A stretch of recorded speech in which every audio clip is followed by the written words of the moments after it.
ఒక్కొక్కసారి మనిషికి జీవితంలో కొంత వ్యవధానం దొరుకుతుంది, కొంత ఖాళీ సమయం దొరుకుతుంది.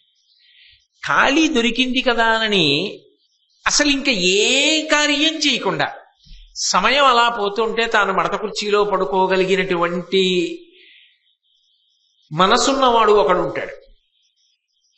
ఎంతవరకు విశ్రాంతి అవసరమో, ఎంతవరకు వినోదం అవసరమో అంతవరకు వినోదాన్ని విశ్రాంతిని తీసుకోవడం వల్ల శరీరము మనసు బడలికని పోగొట్టుకుని ఉత్సాహాన్ని పొందుతాయి.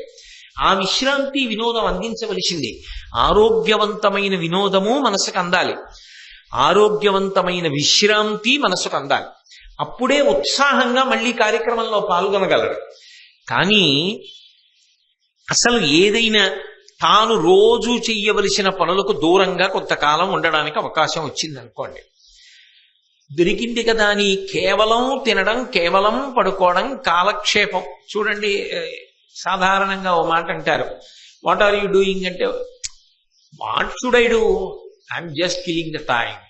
You need not kill the time, an opportunity comes, it is the time which kills you. మనం కాదు కాలాన్ని చంపవలసింది, ఆ సమయం ఏర్పడినప్పుడు కాలము చంపేస్తుంది ఏ జీవినైనా. కాలములో పడిపోతాయి ప్రాణులన్నీ, అంతేగాని కాలాన్ని చంపవలసిన అవసరం, చంపగలిగిన ప్రజ్ఞ ఎవరికీ ఉండదు. ఏ సమయమునందైనా కాలాన్ని సద్వినియోగం చేసుకోగలిగిన వాడెవరుంటాడో వాడు ధన్యుడు. ధర్మరాజుని పాండవుల్ని అవమానించడం కోసం బయలుదేరుతున్నారు. లోకంలో చూడండి, సాధారణంగా ఓ మాట అంటారు, ఏదైనా నెపం చెప్పవలసి వచ్చిందనుకోండి, ఒక సాకు చెప్పవలసి వచ్చిందనుకోండి, ఏదో ఒక పవిత్రమైనటువంటి విషయాన్ని చెప్పారనుకోండి, ఎవడో ఓ 4 రోజులు కార్యాలయానికి వెళ్ళలేదు, 4 రోజులు వెళ్లకుండా తర్వాత వెళ్ళి సెలవిస్తే అధికారి దెబ్బలాడతాడేమో అనిపించి ఏం చెప్తే బాగుంటుందంటావు అన్నాడు అనుకోండి. తిరుపతి వెళ్ళానని చెప్పి దేవుడి మీద ఉన్న నమ్మకంతో కాదనర్లి అంటే ఏమంటాడు, వద్దులే అంత అబద్ధం వద్దు, తిరుపతి వెళ్ళొచ్చాను అని మాత్రం అబద్ధం ఆడి సెలవు తీసుకోండి. ఎందుకనంటే భగవంతుడికి తెలుసు కదా, ఆయన పేరు చెప్పి అబద్ధాలు ఎందుకు, అదొద్దు ఇంకేమైనా చెప్పంటాడు. అంటే కనీసం చిన్న సెలవు విషయంలోనైనా సరే పవిత్రమైన విషయాల్ని అడ్డు పెట్టుకోవడానికి అంగీకరించారు. మీ నాన్నగారికి ఒంట్లో బాగులేదని చెప్పి, మీ అమ్మగారికి ఒంట్లో బాగులేదని చెప్పి అంటే అంగీకరించారు. అసలు సెలవు పెట్టకుండా మానేయడమే తప్పు. ఇవన్నీ చెప్పడం కన్నా నేను మానేయడం పొరపాటు అయిపోయిందండి, ఇంకెప్పుడు ఇలా చేయను అనో మాట చెప్పేస్తానయ్యా అంటాడు. అది సహృదయం. కానీ అసలు తెగింపు అన్న మాటకు అర్థం ఏమిటంటే, ఎంత పవిత్రమైన విషయాన్నైనా సరే తన స్వార్థం కోసం వాడుకోవడం. ఇక్కడ కర్ణుడు చెప్తున్నటువంటి ఆలోచన వెనక ప్రణాళిక నెరవేరడం కాదు, తన ఈప్సితము నెరవేరడానికి ఎంత పవిత్రమైనటువంటి విషయాన్నైనా సరే అడ్డు పెట్టగలడు. అంటే అది దిగజారుడుతనం కదా. అంత కిందకి ఎందుకు రావాలి మనిషి, ఎందుకు అంత వంచన చేసుకోవాలి, ఎందుకు అటువంటి సాకులు చెప్పమనాలి? అటువంటి సాకులు చెప్పి వెడతాము అంటే అంత పరమ పవిత్రమైన విషయంలో చెప్పిన అబద్ధాలు మనిషికి రక్షణ ఇస్తాయా? రక్షణ ఇవ్వవు, అవి ప్రమాదాలు తీసుకొస్తాయి. అందుకే మనం అలా చెప్దాం అన్నాడు దుర్యోధనుడికి. అయితే విచిత్రం ఏంటంటే వెంటనే శకుని లేచి అన్నాడు, దుర్యోధన నీ మీద ఒట్టు పెట్టి చెప్తున్నా, నిన్న రాత్రి నాకు ఇదే ఆలోచన వచ్చింది, నీకు చెప్దాం అనుకున్నాను. ఈలోగా కర్ణుడు చెప్పాడు. కర్ణుడితో నేను పూర్తిగా ఏకీభవిస్తున్నాను కాబట్టి ఇదే సాకు మనం ధృతరాష్ట్రుడికి చెప్దాం, చెప్పి మనందరం కలిసి ద్వైతవనానికి వెళదాం. అసలు వెళ్ళేది ఎందుకు? పాండవుల్ని అవమానించడానికి. అడ్డు పెట్టుకున్నది వేటిని? గోవుల్ని. ఈ విషయంలో భిన్నాభిప్రాయం వాళ్ళ ముగ్గురులో లేదు, ఇది మీరు గమనించాలి. అంతవరకు అవసరం అంటావా? గోవుల్ని అడ్డు పెట్టుకుందామా, మంచి పద్ధతే అని అనవలసిన రాజు దుర్యోధనుడు అనలేదు, పెద్దవాడు శకుని అనలేదు. కర్ణుడు అసలు ప్రతిపాదన చేసినవాడు. అబ్బా బలి ఆలోచన చెప్పావయ్యా అన్నాడు. అంటే అమాయకపు ప్రాణిని అడ్డు పెట్టుకునైనా సరే తమ కోరిక తీర్చుకోవాలనేటటువంటి స్వార్థ బుద్ధి ఎక్కడుందో అది రాక్షసత్వమే అవుతుంది. అది అసలు సరి అయిన ఆలోచన విధానమే కాదు. దాన్ని ముగ్గురు అంగీకరించారు. ఎంత సంతోషంగా అంగీకరించారంటే ముగ్గురు కరచాలనం చేసుకున్నారు. కానీ వీళ్ళ ముగ్గురు వెళ్ళి ధృతరాష్ట్రుడిని అడిగారు అనుకోండి, ఒప్పుకోడు. మీరు ముగ్గురు వెడితే అసలు సరిగ్గా ఉండరు. అక్కడికి వెళ్ళిన తర్వాత పాండవులు మిమ్మల్ని చూస్తే తోక తొక్కిన పావుల్లాగా అయిపోతారు. నాకు అనుమానం మీరు ముగ్గురు వెడితే తిరిగి క్షేమంగా వస్తారన్న విషయంలో. అందుకని నేను పంపనంటాడు. కాబట్టి ఇప్పుడు చేసినటువంటి దుర్మార్గపు ఆలోచనకి కొనసాగింపుగా మరింత పెద్ద ప్రణాళిక చేశారు. సమంగుడు అనబడేటటువంటి ఒక వ్యక్తిని తీసుకొచ్చారు. అతను నిజంగా గో సంరక్షణ చేసే వ్యక్తి కాడు. అతనికి కొంత తర్ఫీదు ఇచ్చారు, కొంత శిక్షణ ఇచ్చారు. అతను ఎలా మాట్లాడాలో, ఎలా బట్ట కట్టుకోవాలో, ఎలా నిలబడాలో, ఏం చెయ్యాలో, ఏ యాస ఉండాలో అన్నిటినీ నేర్పారు. కొలువు తీర్చి ఉండగా ధృతరాష్ట్రుడి దగ్గరికి తీసుకెళ్లారు. పాపం ఆయన చూడలేడు కదా, అందుకని ఈయన్ని చూపించన్నారు. ద్వైతవనం నుంచి వచ్చాడు. మన గోవులు మందల మందలుగా అక్కడ ఉన్నాయి. అక్కడ ఉన్నటువంటి గోవులనన్నిటినీ కూడా ఈ వ్యక్తి సంరక్షిస్తూ ఉంటాడు. అలా సంరక్షించేటటువంటి వాళ్లలో ఈయన ఒకడు. మహారాజా, ఈయన మీకేదో చెప్పుకోవాలనుకుంటున్నాడు, అందుకు వచ్చాడన్నారు. ధృతరాష్ట్రుడు ఎటువైపు ఉన్నాడని చెప్పబడిందో అటువైపుకి తిరిగి, ఎందువల్ల వచ్చావు, ఏ పని మీద వచ్చావు, ద్వైతవనంలో ఉన్న గోవులన్నీ క్షేమంగా ఉన్నాయా అని అడిగాడు. అడిగితే ఆయన అన్నాడు, నేను ఆ ద్వైతవనంలో గోవులను సంరక్షించేటటువంటి వాళ్లలో ఒకణ్ణి. అసలు ద్వైతవనం కన్నా కూడా గోవుల యొక్క రక్షణకు ఉపయోగపడగలిగినటువంటి వనం లోకంలో ఇంకొకటి ఉండదు. అంత క్షేమకరమైన వనంగా గోవులకు ప్రసిద్ధికెక్కింది. అంటే గోవులు అన్ని తిరుగుతుంటాయి, దాన్ని గోష్ఠము అంటారు. ఆవులు తిరిగినటువంటి ప్రదేశం తనంత తానుగా పరమ పవిత్రం. అందుకే ఒకప్పుడు గాంధీ గారు చంద్రశేఖరేంద్ర సరస్వతి మహాస్వామి వారు కలుసుకోవలసి వస్తే వాళ్ళిద్దరూ గోశాలలో కలుసుకున్నారు. గోశాల అంత పరమ పవిత్రమైన ప్రదేశం, గోవులు తిరిగిన ప్రదేశం అంత పరమ పవిత్రమైన ప్రదేశం. కాబట్టి ఒకప్పుడు గోవులకు ఇబ్బంది లేదు ద్వైతవనంలో. అంటే క్రూర మృగ సంచారము లేదు, కాబట్టి ఆవులు క్షేమంగా ఉండేవి. కానీ ఈ మధ్య కాలంలో క్రూర మృగాలు ఎక్కువైపోయి గోవులకు ఇబ్బంది కలుగుతోంది. అంటే అవి గోవులను హింసిస్తాయి. కాబట్టి మహారాజా, మీరు జోక్యం చేసుకుని తగిన విధంగా ఆ గోవుల యొక్క రక్షణకు ప్రయత్నం చెయ్యవలసింది అని చెప్పాడు. నిజంగా అక్కడ గోవులకు వచ్చిన ఇబ్బంది ఏదైనా ఉంటే ధర్మరాజాదులు ఉన్నారు, వాళ్ళు ఊరుకుంటారా? గో సంరక్షణం కన్నా గొప్పదిగా వాళ్ళు ఇంకేదైనా స్వీకరిస్తారా? గోవులను క్రూర మృగాలు చంపేస్తుంటే పాండవులు విల్లిక్కు పెట్టి ఆ క్రూర మృగాలన్నింటినీ సంహరించరు. అది పొంతన కలిగే విషయమే. అంటే పాండవులు చెయ్యట్లేదు, వీళ్ళు చేస్తారు. కాబట్టి మీరు దుర్యోధనుణ్ణి పంపండి అనగలిగిన సాహసం ఆ గో సంరక్షకుడు చెయ్యలేడుగా. అందును అక్కడ వరకు చెప్పి ఊరుకున్నాడు. అంటే వాళ్ళు అలా శిక్షణ ఇచ్చారు. ఇప్పుడు ఈ మాట అనగానే శకుని అన్నాడు, మేమందరం కలిసి ఆ అరణ్యానికి వెడతాం, వెళ్ళి గోవులకు వచ్చినటువంటి ఇబ్బంది పోగొట్టి అవన్నీ కూడా సంతోషంగా ఉండేటట్టుగా ఏర్పాటు చేసి తిరిగి వస్తాం. కాబట్టి మహారాజా మమ్మల్ని అనుమతించవలసింది. అనగానే ధృతరాష్ట్రుడు అన్నాడు, నేను ఒక్కనాటికి అంగీకరించాను. ఎందుకు అంగీకరించను అంటే మొదటి కారణం, అక్కడ భీముడు ఉన్నాడు. భీముడికి దుర్యోధనుడికి ఒక్క క్షణం పడదు. దుర్యోధనుణ్ణి చూడగానే భీముడికి పాత విషయాలన్నీ జ్ఞాపకానికి వస్తాయి. ముక్కలు ముక్కలుగా నరికేస్తాడు. అర్జునుడి యొక్క విలువిద్యా పాండిత్యము అసామాన్యమైనది. ఆయన ఏ తపస్సు చెయ్యనప్పుడే సమస్తమైనటువంటి రాజ్యములను గెలిచినటువంటి వాడు. పైగా ఇప్పుడు పరమశివుణ్ణి ఉద్దేశించి గొప్ప తపస్సు చేసి పాశుపతాస్త్రాన్ని దేవతల యొక్క అనుగ్రహంగా గొప్ప గొప్ప అస్త్ర సంపదను పొంది ఉన్నాడు. అటువంటి అర్జునుడి కంట మీరు పడ్డం నాకు ఇష్టం లేదు.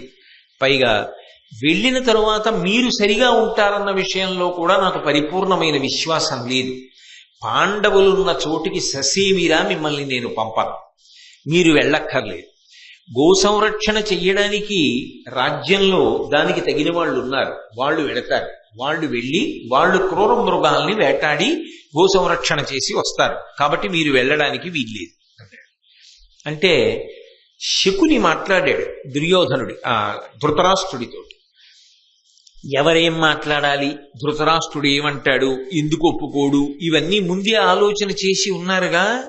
కాబట్టి ధృతరాష్ట్రుడు అన్నాడు, పాలిత విక్రమోన్నతులు పాండుతనూజులు వారికి అప్రియం బేలయునర్తుమేమధిప ఏమటు చేసితిమేనియున్ ప్రతిజ్ఞాలపితుండు ధర్మజుడు సత్యము తప్పునే తమ్ములేల తచ్చీలమతిక్రమింతురు ఇది సిద్ధము నమ్ముము నెమ్మనంబునన్.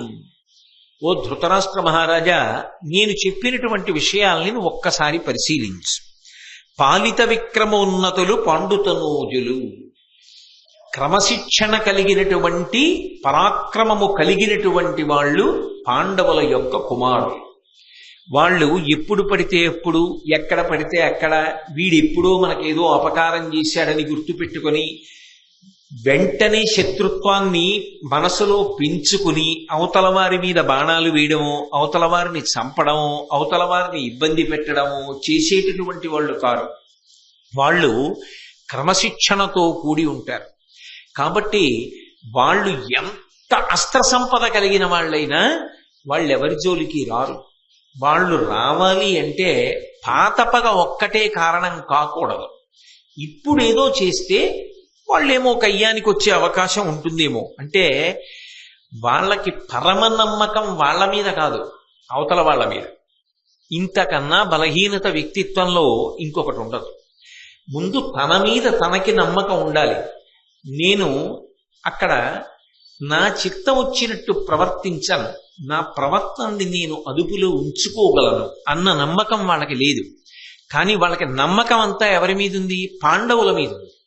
పాండవుల మీద అంత నమ్మకం ఉన్నవాళ్ళు, అంత క్రమశిక్షణ కలిగిన వాళ్ళని తెలిసిన్నప్పుడు, అంత ధర్మాత్ములని తెలిసిన్నప్పుడు వాళ్ళ రాజ్యం కొల్లగొట్టి వాళ్ళ భార్యను అవమానించి వాళ్ళని అరణ్యాలకి పంపించి ఎలా బాగుపడదామని అనుకున్నారు? అంటే పైకి యజ్ఞం చేసినా, పైకి యాగం చేసినా, పైకి వేదం విన్నా, పైకి ధర్మం గురించి మాట్లాడినా లోపల నమ్మకం లేని నాడు అది కాపాడదు. లోపల నమ్మకం ఉండి చేసినది ఏది ఉంటుందో అది మాత్రమే కాపాడదు. నమ్మకం లేకుండా చూడడం ఎలా ఉంటుంది అంటే బయట వర్షం పడుతోంది అని చెప్పి ప్రవచన మందిరంలోకి ప్రవేశించినట్లుగా ఉంటుంది. ఆయనకి ప్రవచనంలో ఏదో ధర్మం తెలుసుకోవాలనో, భారతంలో ఏదో విషయం తెలుసుకోవాలనో నమ్మకం కాదు. ఆయన సభలోకి ఎందుకు వచ్చాడంటే బయట పెద్ద వాన పడుతోంది, ఇక్కడ ఆచ్ఛాదం ఉంటుంది కాబట్టి ఆయన లోపలికి వచ్చారు. అది ఆయనకు రక్షణ, అంతేగాని ఆయన ఏదో విని దాని ద్వారా ఏదో తెలుసుకుందాం అనేటటువంటి ఉద్దేశ్యంతో వచ్చినవాడు కాడు. అలా అసలు ధర్మము మీద నమ్మకం లేనివాడు తనని తాను నిగ్రహించుకోలేడు. పాండవులు ఎంతటి క్రమశిక్షణ కలిగిన వాళ్ళో తెలుసు, ఎంతటి ధర్మాత్మలో తెలుసు. అయినప్పుడు అటువంటి వాళ్ళ జోలికి వెళ్ళడం ఎంత ప్రమాదకరమో, ధర్మం ఎక్కడుంటుందో అక్కడ పరమేశ్వరుడు కాపాడుతూ ఉంటాడు.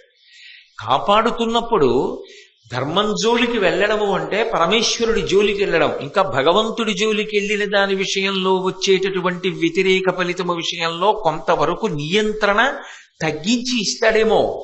భగవంతుణ్ణి నమ్ముకున్నవాడు, ధర్మాన్ని నమ్ముకున్నవాడు, ధర్మాన్ని అనుష్ఠించేటటువంటి వాడి జోలికి వెళ్ళడం పరమ ప్రమాద హేతు. మరి తెలీదా ఆ విషయం? అంటే వాళ్ళు ధర్మాత్ములని తెలుసు. అలా ఎందుకు జరుగుతుంది? ఏం జరిగినా మనని మనం రక్షించుకోగలం అంటే తెంపరితనంతో కాపాడుకోగలమనేటటువంటి లక్షణం ఉన్నదే అది ప్రమాదహేతువు. అది ఎప్పుడు తెలుస్తుంది మనని మనం రక్షించుకోలేకపోయాము అని? చేతులు కాలిపోయిన తర్వాత తెలుస్తుంది. అప్పుడు ఆకులు పట్టుకుని ప్రయోజనం ఏమిటి? అది ముందుండాలి ఆ ఆలోచన. భారతం దేని కొరకు వచ్చింది అంటే ఏ విషయంలో మనిషి ముందు జాగ్రత్తతో ఉండాలో నేర్పడానికి వచ్చింది. ధర్మం విషయంలో అదుపు తప్పి ప్రవర్తించేసిన తరువాత అది దాని ఫలితాన్ని అది ఇవ్వడం మొదలుపెట్టేసింది అనుకోండి, తదేవ ఫలమన్వేతి ధర్మస్య ధర్మనాశన ప్రాప్తం ధర్మఫలం తామద్భవతా మాత్ర సంశయ. ఒకనాడు చేసిన పుణ్యం ఎలా ఫలితాన్ని ఇస్తుందో అలా ధర్మాత్ముల జోలికి వెళ్ళి బాధ పెట్టింది కూడా వదిలిపెడుతుందా? అది దాని ఫలితాన్ని అది ఇస్తుంది. అప్పుడు ఆపగలిగిన వాడు ఉండడు, అప్పుడు బాధపడతావు. బాధపడిన తరువాత కాపాడగలిగిన వాడు ఎవరు ఉంటాడు? ఈ నమ్మకం ఉంటే అసలు పాండవుల జోలికే వెళ్ళకూడదు. ఆ జోలికే వెళ్ళకూడదన్న విషయం ఇప్పుడేమిటి, అప్పుడే లేదు, మొట్టమొదటి నుంచి వాళ్ళ మీద పగే. కాబట్టి ఇది చిట్ట చివర ఎప్పుడో చూపిస్తుంది. పడినవాడు తక్కువవాడు కాడు. ఏదో భీముణ్ణి నీళ్లలో తోయించేశాం, విషాన్నం పెట్టించేశాం, లక్క ఇంట్లో పెట్టి కాల్చేశామంటే అది చెప్పుకోవడానికి బాగుంటుంది. ఏం చేసింది పాండవుల్ని? వాళ్ళు సంతోషంగా ఉన్నారా లేదా? వాళ్ళు రక్షణ పొందాలా లేదా? బంతిని ఎంత గట్టిగా నేలకేసి కొడితే అంత ఎత్తుగా పైకి లేస్తుంది. ధర్మాన్ని పట్టుకున్నవాడంతే.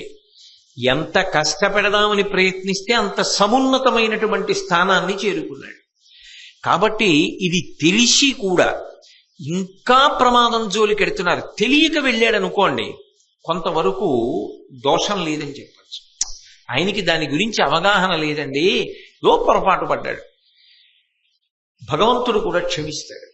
కానీ తెలిసి ఉండి ఎవరు వెళ్ళమన్నారు అంటే, శకుని చెప్తున్న మాటలను బట్టి పాండవులు ఎంతటి ఉన్నతులో తెలిసి వాళ్ళ జోలికి వెళ్ళడం ఉందే, ఇది ప్రమాదహేతు. పాలిత విక్రమోన్నతులు పండుతనూజులు వారికి అప్రియం బెలయునొర్తుమేమధిప. ఎవరు ఈ చెప్తున్నది? శకుని. ఈ శకునే మాయాద్యూతంలో వాళ్ళ రాజ్యాన్నంతటినీ అపహరించి అరణ్యముల పాలు చేశాడు. ఆ శకుని అంటున్నాడు, వారికి అప్రియం బెలయునొర్తుమేమధిప. ఓ మహారాజా, అంతటి మంచి వాళ్ళకి, అంతటి ధర్మాత్ములకు మేము అపకారం చేస్తామా? నమ్మచ్చా? ఎవడు చేశాడో వాడు చెప్తున్నాడు ఈ మాటలు. అంటే అసలు ఆ నాలుకకి నిబద్ధత ఏం లేదు, అది ఏదైనా మాట్లాడుతుంది. అంత వంచన స్వభావం కలిగినటువంటి వాళ్ళు. ఇప్పుడు ఇటువంటి వాడు ఏ మాటకి కట్టుబడతాడు? దేనికి కట్టుబడడు. తన మనసులో ఉన్నటువంటి కుట్రని అమలు చేసే ప్రయత్నం చేస్తాడు. అప్పటికి తాను గెలుస్తున్నట్లు కనపడుతోంది. దుర్యోధనుణ్ణి కూడా వంచి పాండవుల జోలికి వెళ్ళి అవమానించడానికి వెడుతున్నట్టు సంతోషాన్ని పొందుతున్నారు. కానీ దాని దుష్ఫలితం అది ఇచ్చి తీరుతుంది కదూ. ఈ మాటల ఫలితం ఉత్తినే పోతుందా? దీని ఫలితం ఇది ఇస్తుంది. ఇచ్చిన నాడు అనుభవంలోకి వస్తుంది. కాబట్టి ఏమటు చేసి తిమేనియున్, ఇంతకన్నా దారుణమైన మాట ఇంకోటి ఉండదు. మేము అసలు వాళ్ళ జోలికి ఎందుకు ఎడతాము మహారాజా? ఒకవేళ వెళ్ళామనుకో, మళ్ళీ ఆ మాట ఎందుకు? ఏమటు చేసి తీయనియున్, ఒకవేళ మేము వాళ్ళ జోలికి వెళ్ళి ఏదో బాధ పెట్టామనుకో, అయినా వాళ్ళేం మమ్మల్ని తిరగబడి ఏం చేయరు. అంటే బలహీనుల, చేతకాని వాళ్ళ కాదు. ఎందుకు చేయరో తెలుసా ధృతరాష్ట్ర మహారాజా? ప్రతిజ్ఞాలపితుండు ధర్మజుడు సత్యము తప్పునే. అవతల వాడి ధర్మం వీడి పరాచికానికి కారణమైంది. ధర్మరాజు గారు సత్యం తప్పడం, ధర్మం తప్పడం. ధర్మరాజు గారు సభలో ఒప్పుకున్నాడు, 12 ఏళ్ళు అరణ్యవాసం, 1 సంవత్సరం అజ్ఞాతవాసం చేస్తామన్నాడు. అరణ్యవాసం అజ్ఞాతవాసం చేస్తామని ఒప్పుకున్నవాడు ఈ లోపల రాజ్యం పొందడానికి ప్రయత్నించాడు. ఆయన ప్రయత్నం చెయ్యాలంటే 13 ఏళ్ళు అయిపోయి 14వ సంవత్సరం రావాలి. వస్తే యుద్ధానికి వస్తాడు, అప్పటి వరకు రాడు. నీకేం అనుమానం అక్కర్లేదు ధృతరాష్ట్ర మహారాజా, మేమేం చేసినా రాడు యుద్ధానికి, మమ్మల్ని ఏం చేయడు. ఎందుకో తెలుసా? అప్పటి వరకు తాను రాజ్యమును పొందడానికి ఒప్పుకోడు. తాను ఏ మాట సభాముఖంగా అన్నాడో ఆ మాటే నిలబెట్టుకుంటాడు. ముందు సత్యమునకు కట్టుబడతాడు.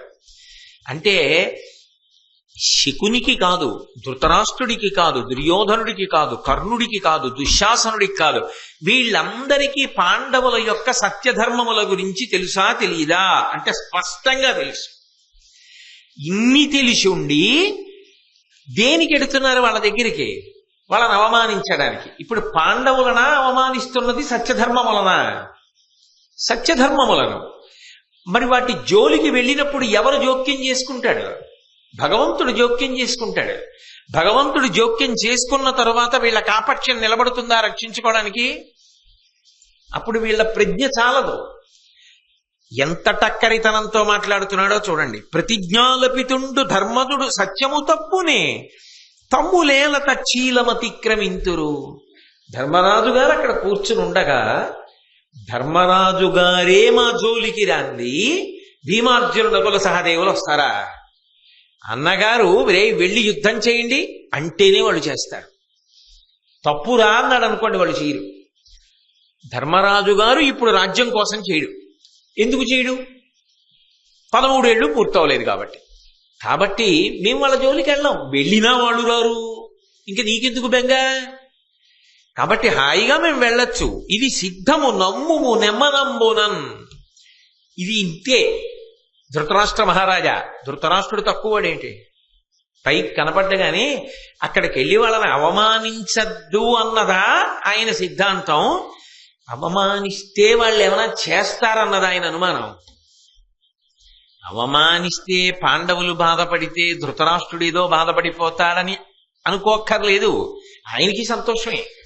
కానీ ఆయన బెంగల్లా ఏమిటంటే అసలే అవమానంతో బుసలు కొడుతున్నారు కదా, ఇప్పుడు వీళ్ళు వెళ్ళి ఏమైనా చేస్తే చటుక్కున బాణాలు వేసి చంపేస్తారేమో అని భయం. ఎప్పుడు వెళ్ళడానికి ఒప్పుకుంటాడు? వెనక భీష్మద్రోణులు కూడా వెడితే ఒప్పుకుంటాడు. భీష్మద్రోణులు ఎందుకు వెళ్తారు? అందుకని మీరు వెళ్ళడానికి వీల్లేదు అంటున్నాడు ధృతరాష్ట్రుడు. ఏ బుద్ధితో ధృతరాష్ట్రుడు అంటున్నాడో శకునికి తెలుసు. అందుకని ఆ బుద్ధికి విరుగుడు చెప్తున్నాడు. నిజంగా మేము వెళ్ళినా ధర్మరాజు కళ్ళల్లో పడ్డా ఏం చేయడు. మరి ధర్మరాజు కళ్ళల్లో మేము పడితే అదే అవమానం పాండవులకి.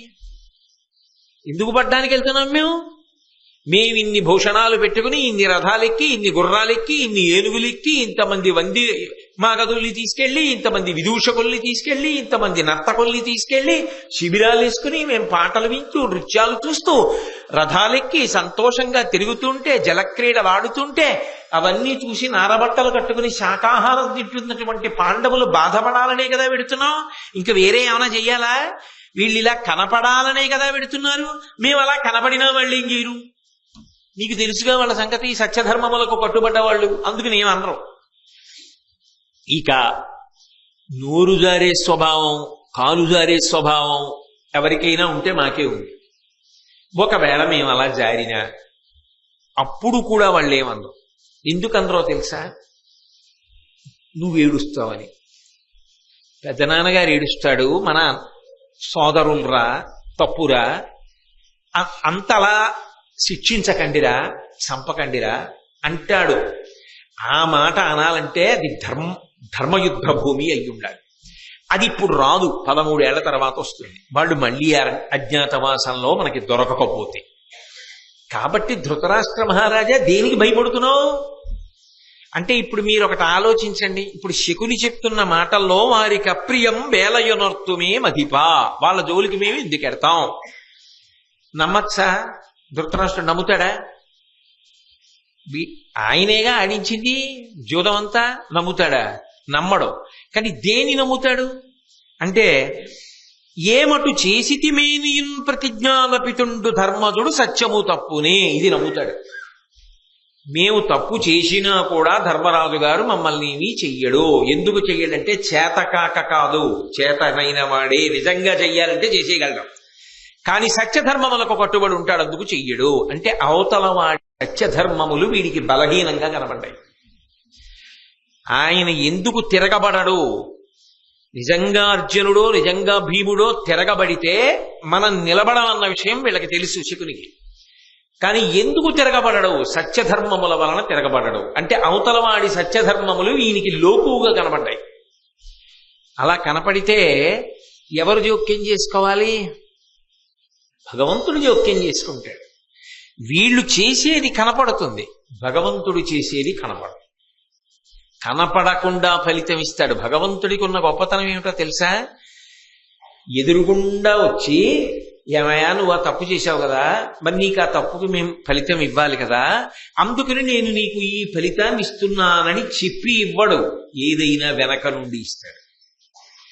కాబట్టి ఈశ్వర జోక్యము కనపడదు.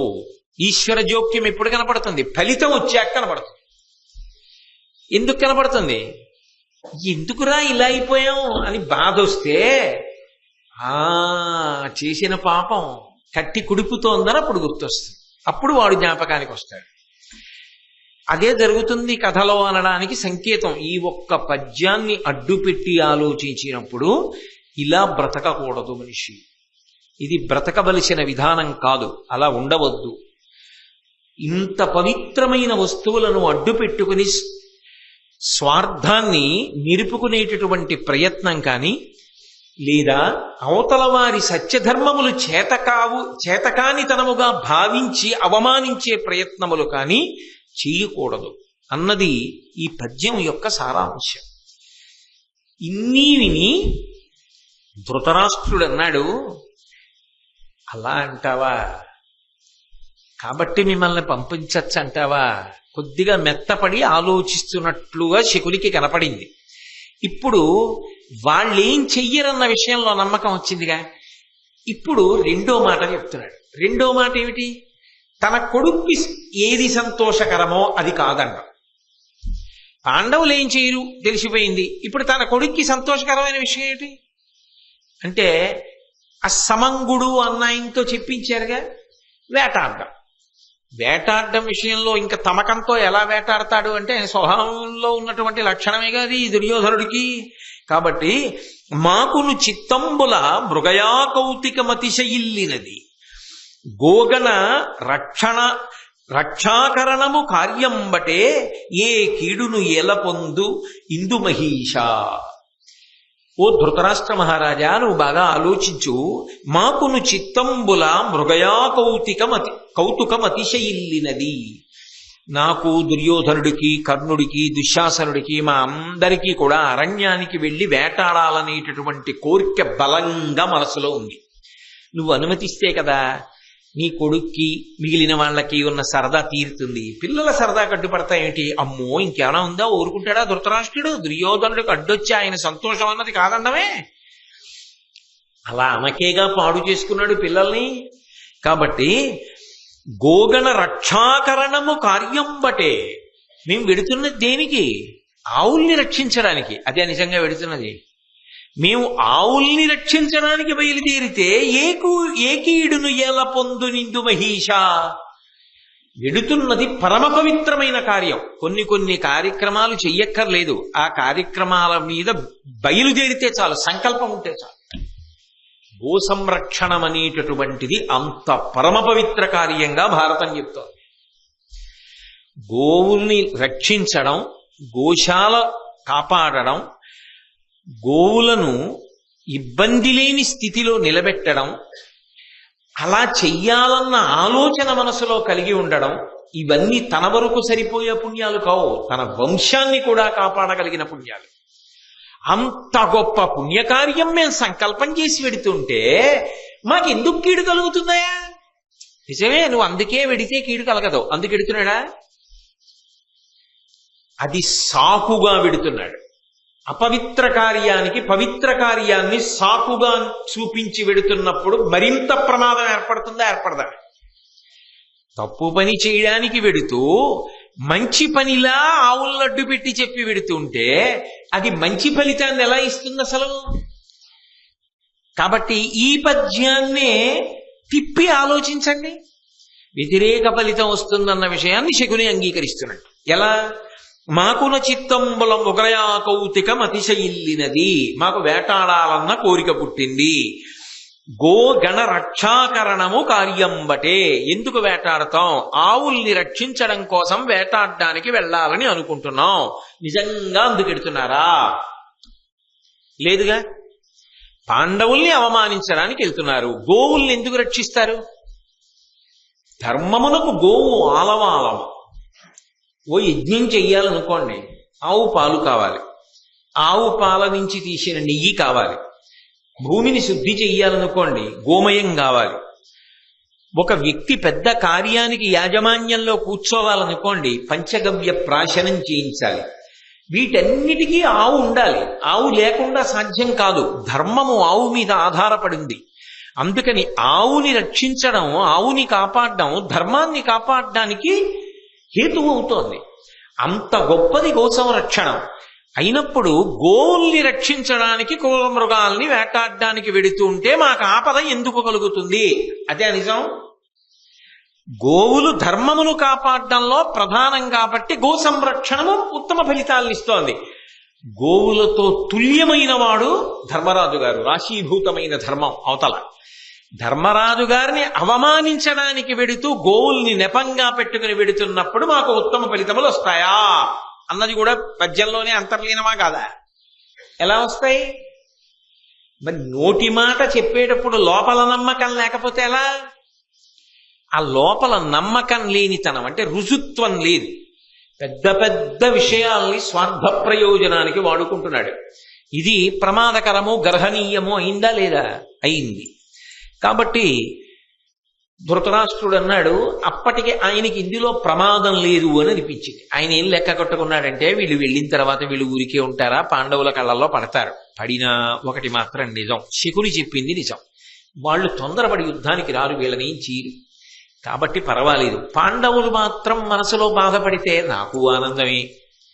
అందుకని అన్నాడు, సరే వెళ్ళిరండి, తొందరగా వెళ్ళి తొందరగా వచ్చి ఎక్కువ రోజులు అక్కడ ఉండదు అని అనుమతినిచ్చాడు. అనుమతి అంటూ వచ్చింది కదా, చాలు ఇంకా వాళ్ళ కార్యం వాళ్ళు జరిపేస్తారు. కాబట్టి హస్తినాపురం అంతా చాటింపు వేశారు. మేమందరం ఘోషయాత్రకు ఎడుతున్నాం, వచ్చేవాళ్ళు ఎవరైనా ఉంటే రండి అన్నారు. ఆ కౌరవులందరూ కూడా మంచి మంచి బట్టలు కట్టుకున్నారు. ఆ రాణులందరూ కూడా మంచి మంచి బట్టలు కట్టుకున్నారు. ఉత్తమమైనటువంటి భూషణాలన్నీ అలంకారం చేసుకున్నారు.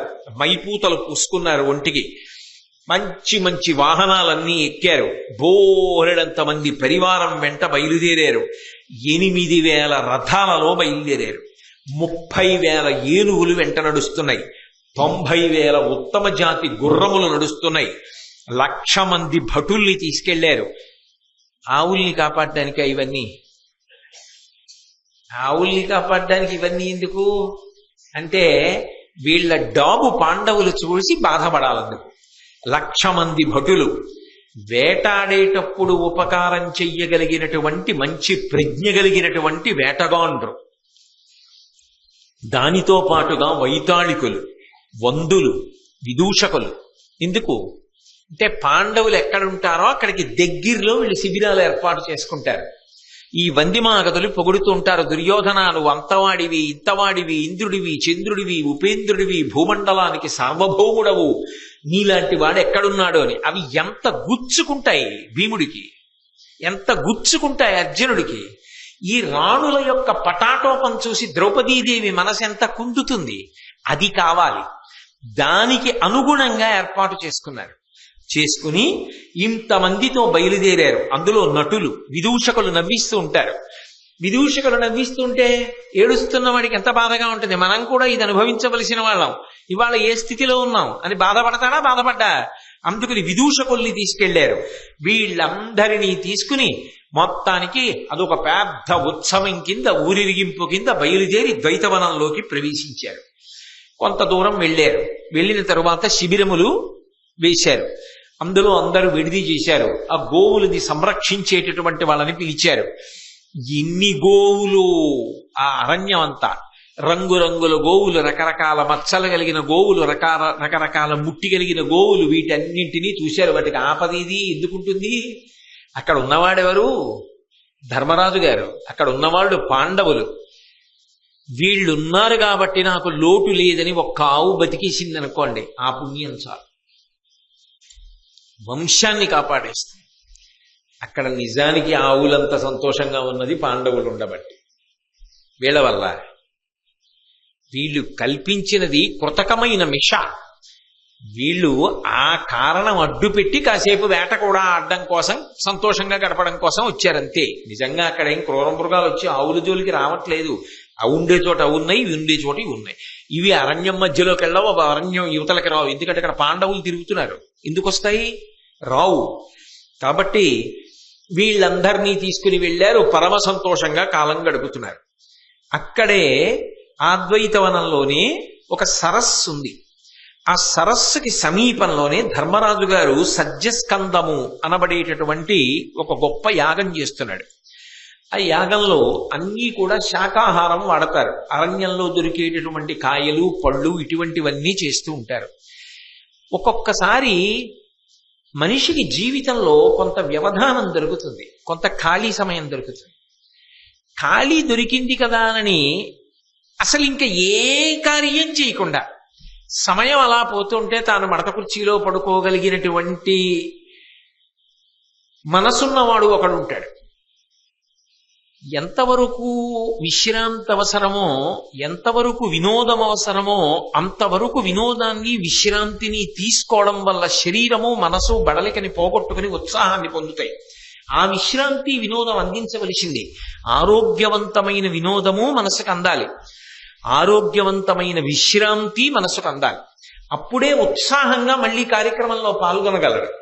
కానీ అసలు ఏదైనా తాను రోజు చెయ్యవలసిన పనులకు దూరంగా కొంతకాలం ఉండడానికి అవకాశం వచ్చింది అనుకోండి, దొరికింది కదా అని కేవలం తినడం, కేవలం పడుకోవడం, కాలక్షేపం.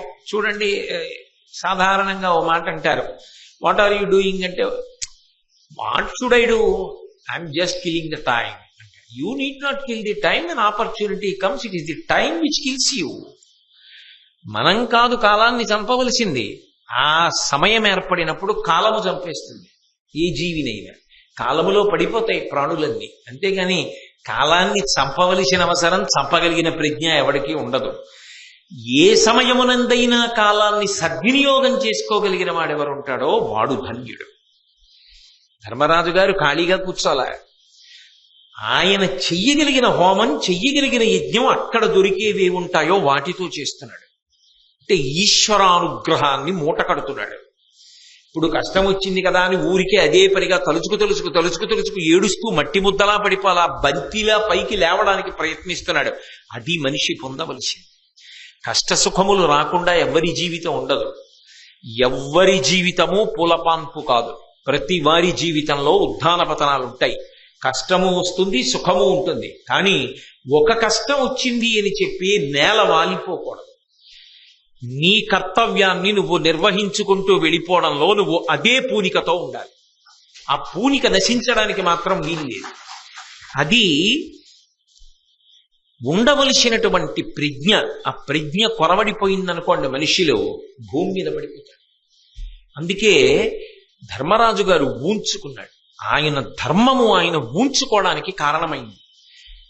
ఏ ఈశ్వరుడు నాకు కష్టాలిచ్చాడన్న భావనతో ఆయన కుందవచ్చో ఆ భావనే పక్కన పెట్టి ఈశ్వరానుగ్రహాన్నే మూట కడుతున్నాడు.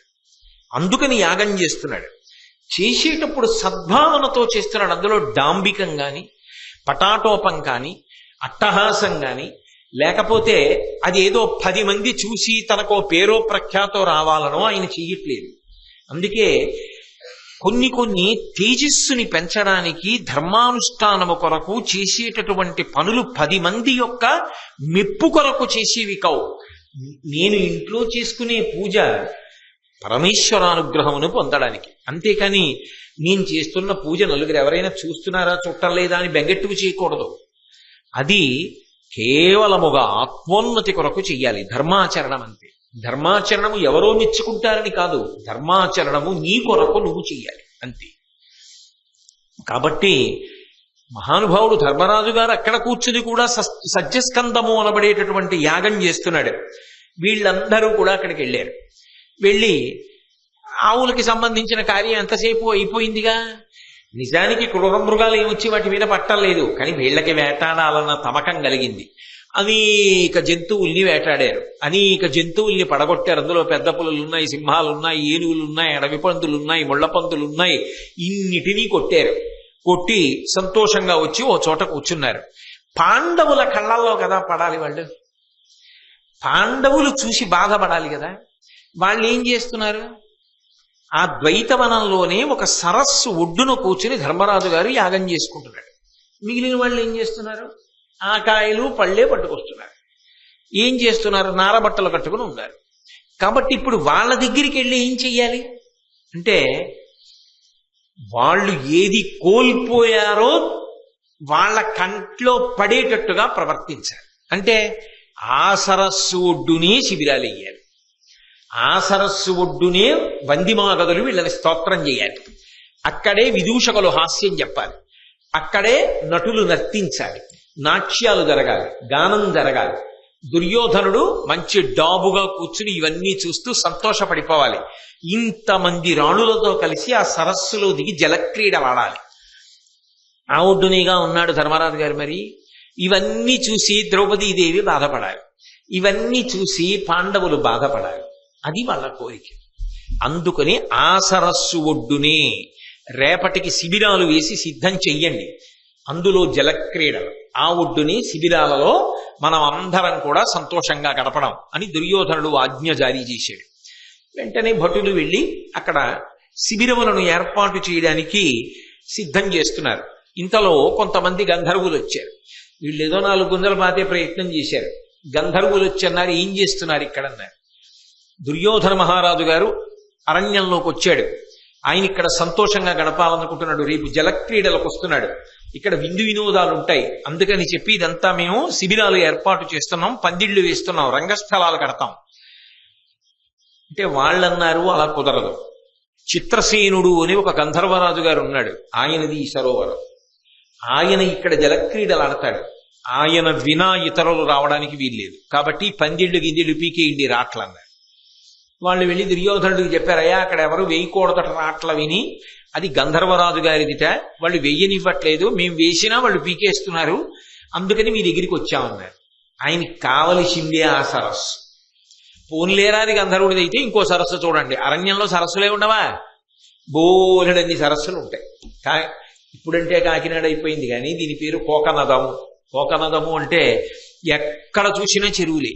చెరువుల నిండా అరవిరిసినటువంటి ఎర్ర కలువలతో ఉండేది ఈ పట్టణం. అందుకని ఎర్రటి కలువలతో కూడిన చెరువులతో ఉన్నటువంటి పట్టణం కాబట్టి దీన్ని కోకనదము అని కీర్తించారు. ఒకప్పుడు విదేశీయులు ఈ పట్టణానికి వచ్చి చూసి, అబ్బా ఇక్కడికి వస్తే ఈ చెరువులు, ఈ కలువలు, ఈ ప్రాంతం, ఈ పక్షులు, ఈ కోతలు, ఈ చెట్లు, ఈ వాతావరణం, నవవసంత శోభావిత ప్రదేశంలా మాకు కెనడా గుర్తొస్తోందని కో కెనడా అని కీర్తించారు. అందుకే ఇప్పటికీ రైల్వే వాళ్ళ కోడ్లో సిఓఏ అని ఉంటుంది, కేకేడి అనో కేడిఏ అనో ఉండదు, సిఓఏ కో కెనడా అని ఉంటుంది. అటువంటి కో కెనడా అన్ని చెరువులతో ఉండేది ఒకప్పుడు. అందుకే ఇప్పటికీ కొన్ని కొన్ని చెప్పాలి అంటే చెరువుని గుర్తుగా చెప్తాం, బాలాజీ చెరువు అలా, అంటే ఎన్ని చెరువులు. సరే, ఇప్పటి పరిస్థితి గురించి నేను మాట్లాడు. కనుక అరణ్యం అన్న తర్వాత చెరువులే తక్కువ, ఎన్ని సరోవరాలు ఉంటాయి. పోన్లేరా అది చిత్రసేనుడిది అయితే ఇంకో సరస్సు చూడండి, అక్కడికి వెళ్ళి ఆడుకుందాం అంటాడు. ఇప్పుడు నిజంగా వాళ్ళు ఆరోగ్యవంతమైనటువంటి ఆలోచన విధానంతో ఉన్న వాళ్ళైతే అక్కడే వెళ్ళాలి అనేటటువంటి కోరిక ఎందుకు కాదు, వాళ్ళకి అక్కడికే వెళ్ళాలి. ఒకటో కారణం ఏమిటి, అక్కడ పాండవులు ఉన్నారు. రెండో అహం ఏమిటి, ధర్మరాజు గారు అయితే అక్కడ యాగం చేసుకోవచ్చా, మేమైతే అక్కడికి వెళ్ళి స్నానం చేయకూడదా? మరి ధర్మరాజు గారు యాగం చేసేటప్పుడు అందరూ తీసి స్నానం చేయడు, భీముడు, అర్జునుడు, నకులుడు, సహదేవుడు, ద్రౌపదీదేవి చేయరు, వాళ్ళు చెయ్యొచ్చు, మేం చేయకూడదా? మేమేదో వాళ్ళని ఇబ్బంది పెడదామని వస్తే వీడెవడో మమ్మల్ని ఇబ్బంది పెడుతున్నాడు ఏమిటి? దుర్యోధనుడు అంటేనే ఆ భావనతో ఉంటాడు. అంటే ఏది తాను ప్రణాళిక వేశాడో అది ఎదురుస్తోంది, ప్రారంభమైంది. వెంటనే గర్వము అహంకారము యుక్తాయుక్త విచక్షణని తొక్కేస్తాయి. కాబట్టి వెంటనే తన భటుల్ని పిలిచి అన్నాడు, ఎవరా గంధర్వులు అడ్డొచ్చిన వాళ్ళని మట్టు పెట్టి పందిళ్ళేయండి. వీళ్ళు వెళ్ళి వాళ్ళ మీద పడ్డారు, కలియబడ్డారు, యుద్ధం ప్రారంభమైంది. వాళ్ళు ఆకాశంలోంచి లక్షల మంది దిగిపోయారు. దిగిపోయి ఘోరమైన పోరు ప్రారంభమైంది. ఎక్కడ తట్టుకుంటారు వాళ్ళు? 1,00,000 మంది భటులతో వచ్చాడు పటాటోపంగా, వాళ్ళు లక్షలతో వచ్చారు. తట్టుకోలేక తాను యుద్ధానికి బయలుదేరాడు, కర్ణుడు యుద్ధానికి బయలుదేరాడు. దేనికోసం వచ్చాడు, ఏం చేస్తున్నాడు? ధర్మం జోలికెడితే వచ్చే పరిణామాలు అలా ఉంటాయి. ఇప్పుడు కర్ణుడు యుద్ధం మొదలుపెట్టి ఆయన చెయ్యగలిగినంత యుద్ధం ఆయన చేశాడు, చాలా మందిని పడగొట్టాడు. కానీ వాళ్ళు ఏం చేశారంటే, ఈ కర్ణుడు ఏమిటి ఇంత పటాటోపంతో యుద్ధం చేస్తున్నాడని వాళ్ళందరూ కలిసి ఒక్కసారి వచ్చి కర్ణుడి మీద పడిపోయి కర్ణుడి యొక్క సారథిని చంపేశారు, గుర్రాలన్నింటినీ చంపేశారు, విల్లు విరిచేశారు, చేతిలోది లాగేసుకుని 2 చక్రాలు ఊడబెరికేశారు, రథం యొక్క నొగలు ముక్కలు చేసేశారు, ఒకడు జెండా పీకేసి విరిచేశాడు, ఒకడు ఇరుసు విరగ్గొట్టేశాడు, ఒకడు రథాన్ని ముక్కలు చేసేశాడు. ఇంతమంది వచ్చి పడిపోయారు కర్ణుడి మీద. ఆ కర్ణుడు వీళ్లతో యుద్ధం చేయడం సాధ్యం కాదని అక్కడే వికర్ణుడు ఉంటే ఆ వికర్ణుడి రథం ఎక్కి యుద్ధరంగాన్ని విడిచిపెట్టి పారిపోయాడు. దుర్యోధనుడు మాత్రం తన తమ్ముళ్లతో కలిసి యుద్ధం చేస్తున్నాడు. చిత్రసేనుడన్న గంధర్వరాజు ఇది చూసి ఆ దుర్యోధనుడి దగ్గరికి వెళ్ళి జుత్తు పట్టుకుని రథం మించి ఈడ్చి నేల మీద బారేసి కొంత దూరం ఈడ్చుకుపోయాడు. 2 చేతులు వెనక్కి పెట్టి పెడరెక్కల కింద కట్టేయండిరా వీడి చేతులు అన్నాడు. 2 చేతులు కట్టేసి మామూలుగా కాదు, జుత్తట్టుకుని నేల మీద ఈడ్చుకుపోతున్నాడు. దుర్యోధనుణ్ణే ఇలా ఈడ్చుకుపోతుంటే ఇంకా మిగిలిన వాళ్ళని ఊరుకుంటారు. వాళ్ళందరినీ కట్టేశారు, రాణుల్ని కూడా కట్టేశారు. ఇంతమందిని బంధీకృతుల్ని చేసి ఆకాశంలో ఎత్తుకుపోతున్నారు. వాళ్ళ లోకానికి తీసుకెళ్లిపోయి అక్కడ కారాగారంలో పెడతారు.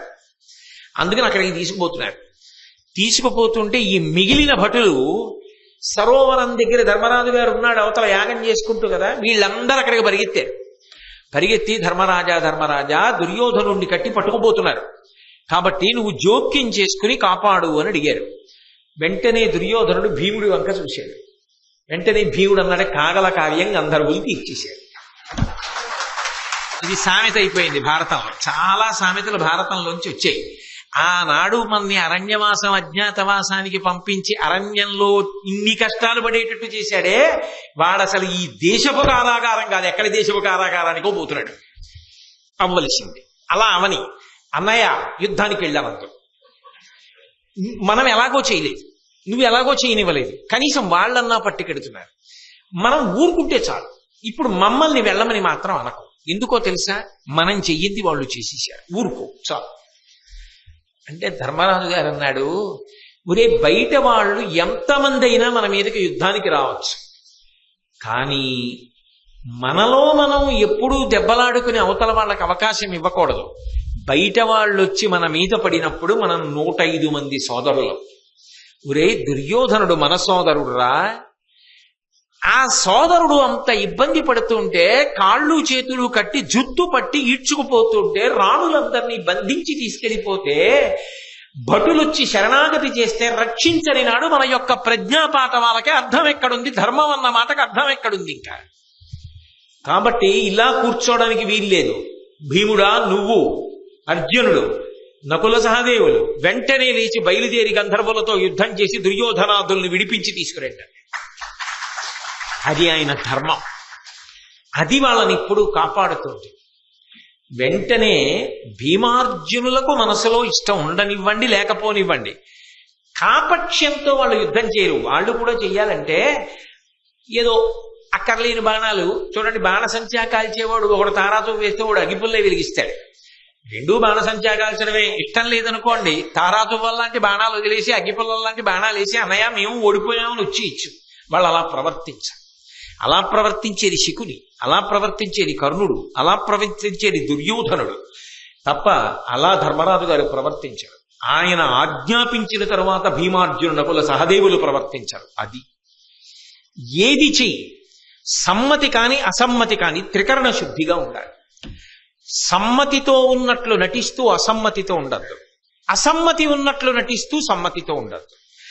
ఏదైనా అభిప్రాయము స్పష్టముగా ఉండాలి, నువ్వు చేసేది స్పష్టంగా ఉండాలి తప్ప రెండిటి యందు కాపక్ష్యముతో రుజుత్వం లేకుండా మాత్రం ఉండకూడదు. వెడతామన్నారు, అలాగే వెళ్ళి గంధర్వులతో యుద్ధం ప్రారంభం చేశారు. భయంకరమైనటువంటి యుద్ధం ప్రారంభమైంది.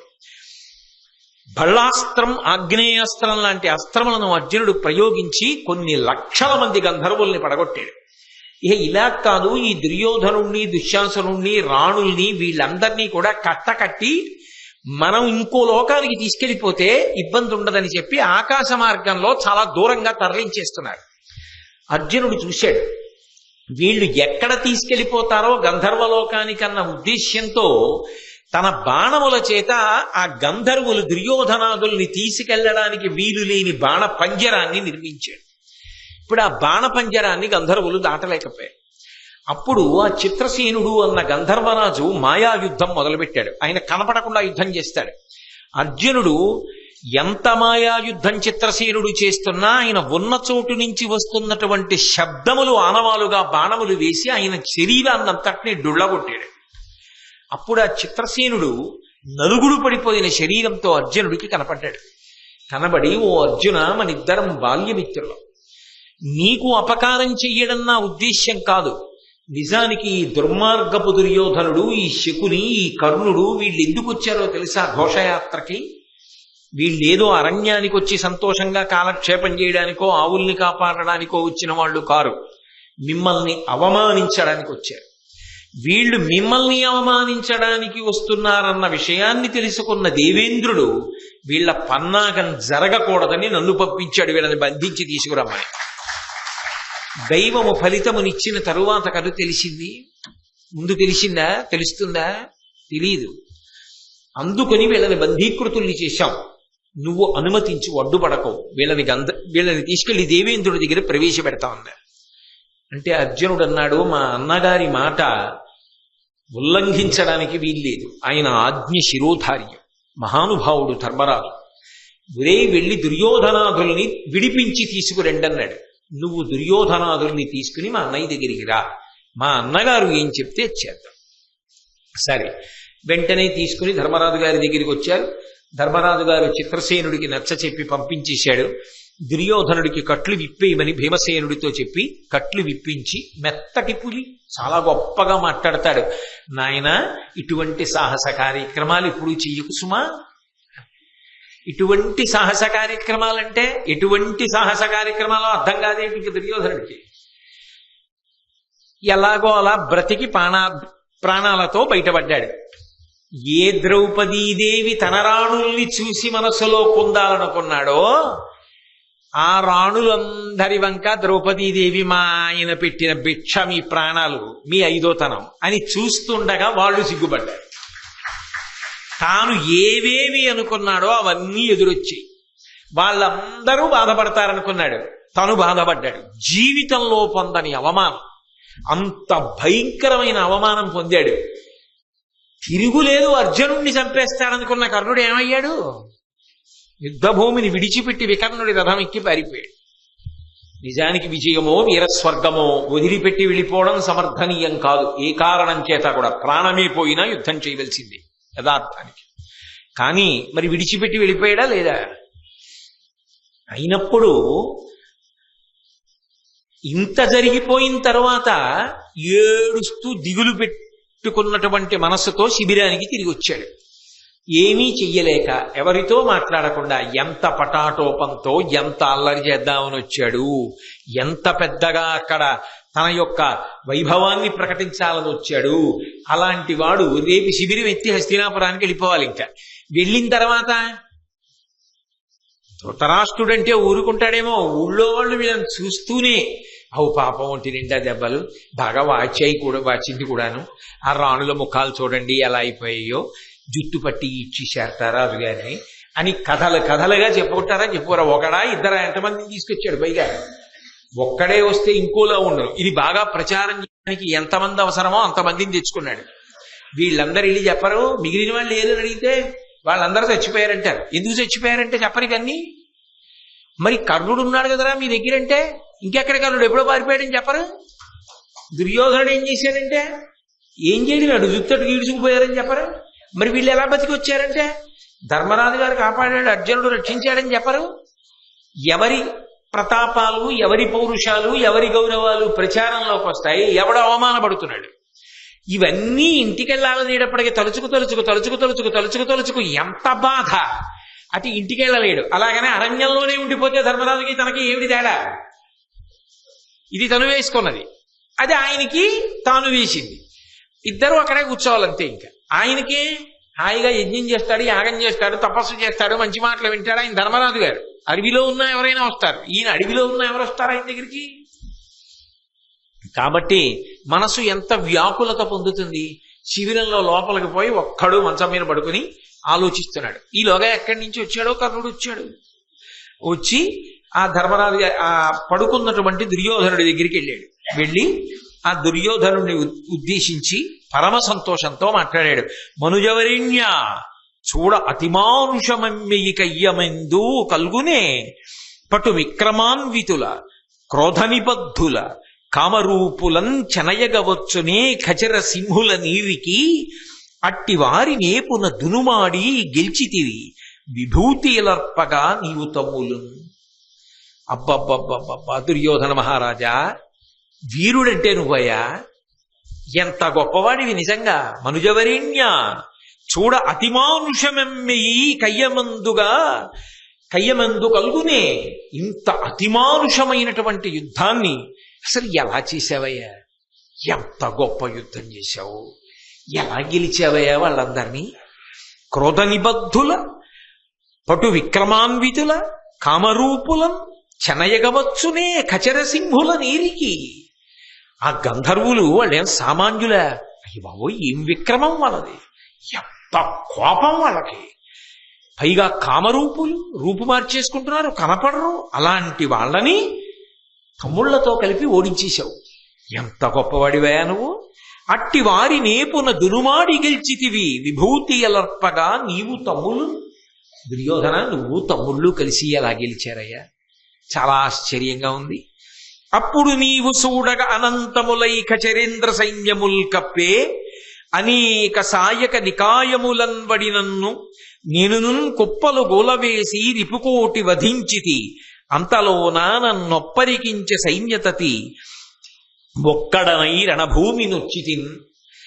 అసలు నేనే గెలుద్దును దుర్యోధన, కానీ నువ్వు చూసావు కదా, ఎంతమందినో పడగొట్టాను గంధర్వుల్ని, కానీ ఏం చేయను, మిడతల దండులో వచ్చి మీద పడిపోతే. అసలు ఎవడైనా రథాన్ని విరగొడతాడు, వీళ్ళేమిటి రథం కాదు కదా, రథానికి సంబంధించిన అన్నిటినీ ముక్కలు చేశారు. ఏం చేయని ఇంతమంది చుట్టుముడితే ఒక్కడినైపోయాను. అందుకని ముందు నన్ను నేను రక్షించుకోవాలి. ఆత్మరక్షణం కన్నా మనిషికి కావలసిందే ఉంది. అదే పనిగా యుద్ధభూమిలో వాళ్ళకి ఎదురు తిరిగి చచ్చిపోతే వచ్చేదే ఉంది. ఇవాళ కాకపోతే రేపు పొద్దున్న ఇంకో శుభవార్త వింటాం. అందుకని యుద్ధభూమిని విడిచిపెట్టి వెళ్ళిపోయాను. లేకపోతే విడిచిపెట్టి వెళ్ళేవాడిని కాదు. కానీ ఎంత గొప్ప యుద్ధం చేసావు దుర్యోధన, ఎలా గెలిచావయ్యా వాళ్ళని, ఎలా తిరిగి వచ్చావయ్యా నువ్వు మీ తమ్ముళ్ళు, చాలా ఆశ్చర్యంగా ఉంది అని ఎంతో సంతోషకరమైన ముఖంతో పొగుడుతున్నాడు. ఎలా ఉంటుంది దుర్యోధనుడికి? అసలు పొగుడుతున్నవాడు కర్ణుడు, పైగా తాను గెలవలేదు, విడుదల చేయించిన వాడు ధర్మరాజు గారు. ఆయన మాటలు లోపల గుచ్చుకుంటూ ఉంటే కర్ణుడి మాటలు పైన గుచ్చుకుంటున్నాయి. దెబ్బల మీద కారం రాసినట్టు. ఆయన ఏమిటి కర్ణుడు ఇలా మాట్లాడతాడు, నేను గెలిచానంటాడు. నేనెక్కడ గెలిచాను, నా బుర్రా ఓడిపోయి నేను తిరిగి వస్తే అనుకుని, ఓహో వీడు యుద్ధ భూమి విడిచిపెట్టి పారిపోయాడు కదా, వీడికి తెలియదు అనమాట అసలు ఏం జరిగిందో. ఇప్పుడు వస్తున్నాడు మళ్ళీ అంటే ఈలోగా కథ అంతా నడిచిపోయింది. అది నేను గెలిచొచ్చి పడుకున్నాను అనుకుంటున్నాడు. అనుకుని చచ్చినదే పెద్ద చావు అవమానంతో. ఇప్పుడు నేను గెలవలేదయా, వాళ్ళు విడిపించారని తన కథ తానే చెప్పడం ఇంకెంత పెద్ద చావు. దుర్యోధనుడు లాంటివాడి ఎంత అవమానం అది. ఇప్పుడు ఎవరక్కడ అని పిలిచి చెప్పండి ఏం జరిగిందో అంటే ఏం బాగుంటుంది, మళ్ళీ తనే తిరగకుండా. అందుకని తనే చెప్పాలి. అందుకని తలకాయ ఉంచుకుని చాలా తక్కువ కంఠంతో, ఏం గెలవడమయ్యా బాబు, నేనేం గెలవలేదు, ఓడిపోయాను. వాళ్ళు నన్ను జుత్తుపొట్టుకి ఈడిచేశారు, రెక్కలు కట్టేశారు, రాణుల్ని పట్టుకుపోయారు, ఆకాశంలో అంత ఎత్తుకు పట్టుకుపోయి గంధర్వలోకానికి పట్టుకుపోదాం అనుకున్నారు. ఎక్కడి నుంచో మహానుభావుడు ధర్మరాజు గారు పంపిస్తే వచ్చాడయా. భీముడు అర్జునుడు వాళ్ళు బ్రహ్మాండమైన యుద్ధం చేసేశాడు. అర్జునుడు ఆ చిత్రసేనుడిని డుల్లగొట్టేశాడు, సైన్యాన్నంతటినీ పడగొట్టేశాడు, దివ్యమైనటువంటి అస్త్రములు వేశాడు. వేసి నన్ను తీసుకుని ధర్మరాజు దగ్గరికి వెడితే ధర్మరాజు గారు నచ్చ చెప్పి విడిపించి ఆఖరణం మాట అన్నాడయా, ఇలాంటి సాహసాలు ఎప్పుడు చేయకన్నాడు. అలాగేనని చెప్పి వచ్చాను, నువ్వేమో ఇప్పుడు వచ్చావు కర్ణ అన్నాడు. అన్నీ బానే ఉన్నాయి, కానీ అర్జునుడు గెలిచాడన్న మాట కర్ణుడికి ఎలా ఉంటుంది? అసలు బయలుదేరింది ఎందుకు 13 ఏళ్ళు ఆగలేక? అర్జునుడితో యుద్ధం చేద్దామని కదా. 2 మాటలు అర్జునుడితో యుద్ధం చేసి ఓడిపోయాడు. ఇప్పుడు మరీ దారుణం, అర్జునుడితో యుద్ధం చేసి ఓడిపోవడం కాదు, ఎవరితో తాను యుద్ధం చెయ్యలేక ఓడిపోయాడో వాళ్ళని అర్జునుడు గెలిచి తన వాళ్ళని విడిపించాడు. ఇప్పుడు ఇది మరీ బాధాకరమైన విషయం కాదు.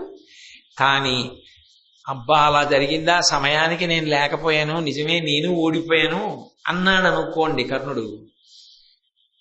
ఈ కర్ణుడిని నమ్ముకుని బయలుదేరుతున్నాం, వీడు రేపు పొద్దున భారత యుద్ధం జరిగినా ఇంతే కదా, వీడు గెలవలేని వాళ్ళని అర్జునుడు గెలిచేశాడు అంటే వీడు అర్జునుడిని గెలుస్తాడా? గెలవడు కదా. ఈ మిత్రుడు గెలవలేడు. గెలవనప్పుడు ప్రమాదం ముంచుకొస్తుంది కదా అని అనుకోడు దుర్యోధనుడు. అలా అనుకుంటే యుద్ధం జరుగుతుందా? ఇంకా యుద్ధం జరగకపోతే మళ్ళీ తనకి ఎన్ని మాటలు పోనివ్వండి, మళ్ళీ అర్జునుడి మీదకి వెళ్ళాలి. ఏమిటో ఆ మాత్సర్యానికి అంతు లేదంతే కర్ణుడికి. ఇంకా ఎలాగైనా మళ్ళీ యుద్ధానికి వెళ్ళి నేను అర్జునుడిని చంపేస్తానంటాడంతే. కాబట్టి యుద్ధానికి దారులు మూసుకుంటాయి. మూసుకోకూడదు. మూసుకోకూడదంటే దానికి వక్రభాష్యం చెప్పాడు. ఆయన అన్నాడు, ఎందుకు ఏడుస్తున్నావు, అసలు దేనికి బాధపడుతున్నావు నాకు అర్థం కాలేదు. పాండవులు రక్షించారని బాధపడుతున్నావు అంతే కదా, అది వాళ్ళు చెయ్యవలసిన పని. ఎందుకని? అసలు వాళ్ళు ద్వైతవనంలో సంతోషంగా ఎలా బతికుండగలుగుతున్నారు? అరణ్యంలో నువ్వు సార్వభౌముడవై తిరుగులేని రీతిలో ధర్మాన్ని నిలబెట్టి రాజ్యాన్ని నిలుతున్నావు. అరణ్యంలో కూడా ఎవడు ఒకడిని ఒకడు చెనకడానికి వీల్లేదు. నీ పరిపాలన అటువంటిది. అందుకే అరణ్యంలో ఉన్న 5గురిని కాని ద్రౌపదీదేవిని కాని ఎవ్వరూ ఏ ఇబ్బంది కల్పించట్లేదు. ఎందుకని? వాళ్ళకి భయపడి కాదు. ప్రభువుకి తెలిస్తే ఇంకేమైనా ఉందా? ప్రభువు అధర్మం ఒప్పుకుంటాడా? రాజ్యమంతటా న్యాయం ఉండాలి, రాజ్యమంతటా ధర్మం ఉండాలి. అది అరణ్యంలోనైనా సరే తప్పు చేస్తే నువ్వు ఒప్పుకోవని ఎవ్వరు అడుగు ముందుకెయ్యరు. అందువల్ల వాళ్ళు ప్రశాంతంగా బతకగలుగుతున్నారు. అది నీ గొప్పతనమేగా. ఇక అలా బ్రతుకుతున్న వాడు నీ దేశంలో ప్రజల కింద లెక్కకొస్తారు. ఇప్పుడు వాళ్ళు ఏం చేయాలి? ప్రభువు మాన మర్యాదలు కాపాడాలి. కాబట్టి ఇప్పుడు వాళ్ళ అదృష్టం పండింది, నిన్ను కాపాడుకోగలిగారు. నువ్వు భిక్ష పెడితే, నువ్వు రాజ్య పరిపాలన ఇంత బాగా చెయ్యగలిగితే క్షేమంగా ఉన్న పాండవులు ఇన్నాళ్ళకి నీ క్షేమానికి ఒక చిన్న కార్యం చేసి పెట్టారు. అది వాళ్ళ గొప్ప ఏమిటి? అది వాళ్ళ కర్తవ్యం. అసలు అలా వాళ్ళు ఉండగలిగారంటే నీ వల్లే. కాబట్టి ఇప్పుడు నీకేమర్థం అవ్వాలి? నీ వల్లనే వాళ్ళు అలా ఉండగలిగారు అని అర్థం అవ్వాలి. కాబట్టి నువ్వు సంతోషించవలసిన విషయం. ఏమైనా అర్థం ఉందా? ఎందుకు ఇంత తాపత్రయం అంటే, నువ్వు ఎందుకు వెళ్ళిపోయావు అన్న మాట రాకూడదు. అందుకని పాండవులు గొప్ప చేశారనుకో, అసలు వాళ్ళు చేయడానికి కారణం నువ్వంత ధైర్యంగా అలా ఎందుకు పరిపాలిస్తున్నావు? నీ వెనక నేను కింద పడ్డా పైన ఉన్నానన్నవాడిని ఇంకెవరేం చేయగలరండి? పోనీ అక్కడతో ఊరుకోలేదు. రాజ్యంలో ఉన్నటువంటి మిగిలిన జనులకే అటువంటి కర్తవ్యం ఉంటే దుర్యోధన మహారాజా, పాండవులకు ఆ కర్తవ్యం ద్విగుణీకృతంగా ఉంది. ఎందుకో తెలుసా? వాళ్ళు నీకు దాసులు. నువ్వు జూదంలో వాళ్ళని గెలిచావు. దాసులు ఏం చెయ్యాలి? తమ యొక్క ప్రభువుని కాపాడుకోవాలి. కాబట్టి ఇప్పుడు నీ దాసులు ఏం చేశారు? తమ ప్రభువుని కాపాడుకున్నారు. ఇందులో పాండవుల గొప్ప ఏముంది? వాళ్ళు చెయ్యవలసింది చేశారు. ఇది చేయలేకపోతే తప్పు. మరి తను చేయింది అంటే తనది తప్పు కాదు. ఎందుకో తెలుసా? యుద్ధంలోకి వెళ్ళి ప్రాణం పోగొట్టేసుకోవాలా? ప్రాణమే పోగొట్టుకోక్కర్లేదు. యుద్ధంలో ఓడిపోయినప్పుడు యుద్ధ భూమిని విడిచిపెట్టి వెళ్ళిపోయారు. అదో మర్యాద, అదో గౌరవం. యుద్ధంలో అలా చేస్తారు కాబట్టి వెళ్ళారు. ఇప్పుడు వచ్చానే, అప్పటికి నువ్వు అలాగే ఉంటే ఇప్పుడు మళ్ళీ చేద్దాం యుద్ధం, అది దాని అర్థం. కానీ ఇప్పుడు నేను వచ్చేటప్పటికి ఏమైంది? వాళ్ళు రక్షించేశారు, వాళ్ళు ఓడించేశారు. వాళ్ళు ఓడించేశారంటే అది వాళ్ళ గొప్ప ఏమిటి? నీ పరిపాలన. రెండు, అది వాళ్ళ కర్తవ్యం.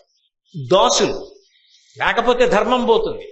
ధర్మం ధర్మరాజు గారికి ఇష్టం, అందుకు చేశాడు, తన పంతం చేశాడు. అంతేగాని వాళ్ళు ఏదో పెద్ద చేసేసారని, నీకేదో ఇబ్బంది వచ్చేసిందని, ఆ ఇబ్బంది నుంచి వాళ్ళు ఏదో నిన్ను గట్టెక్కిచ్చేశారని అలా ఆలోచిస్తాయేంటి? అలా ఆలోచించడానికి అక్కడ పెద్ద విషయం ఏం లేదు, నువ్వు హాయిగా ఉండు అని ఆ దుర్యోధనుడితో అన్నాడు. ఒక అల్ప మనుజుక్రియ సోమకులోత్తమ, నీకు ఇట్లు మహనీయ సుఖ ప్రకృతియకు నిజ శరీరంబు అకట విడువ తలపనగునే అవిహిత బుద్ధిన్. ఎంత చెప్పినా దుర్యోధనుడు ఆ మాట అన్నాడు. అబ్బే నువ్వు ఎన్ని చెప్పినా కర్ణ, నాకేమిటో అంత బాగా అతకట్లేదు. అలా వాళ్ళు దాసులు, వాళ్ళు నా ప్రజలు, నన్ను కాపాడాలి అలా అనిపించట్లా జరిగింది. ఆ చట్టంలో ఇమట్టల్లా. ధర్మరాజు ప్రాణభిక్ష పెట్టి నన్ను విడిచిపెట్టిన తర్వాత అక్కడే భూమికి పెద్ద వివరం గొయ్యి ఏర్పడి అందులోనే పడిపోతే బాగుండేది. ఇక నేను హస్తినాపురానికి రాను, నువ్వేమైనా చెప్పు, నేను ఇక్కడ ప్రాయోపవేశం చేసి ప్రాణం వదిలేస్తాను, ఇక ఈ శరీరంతో రాను.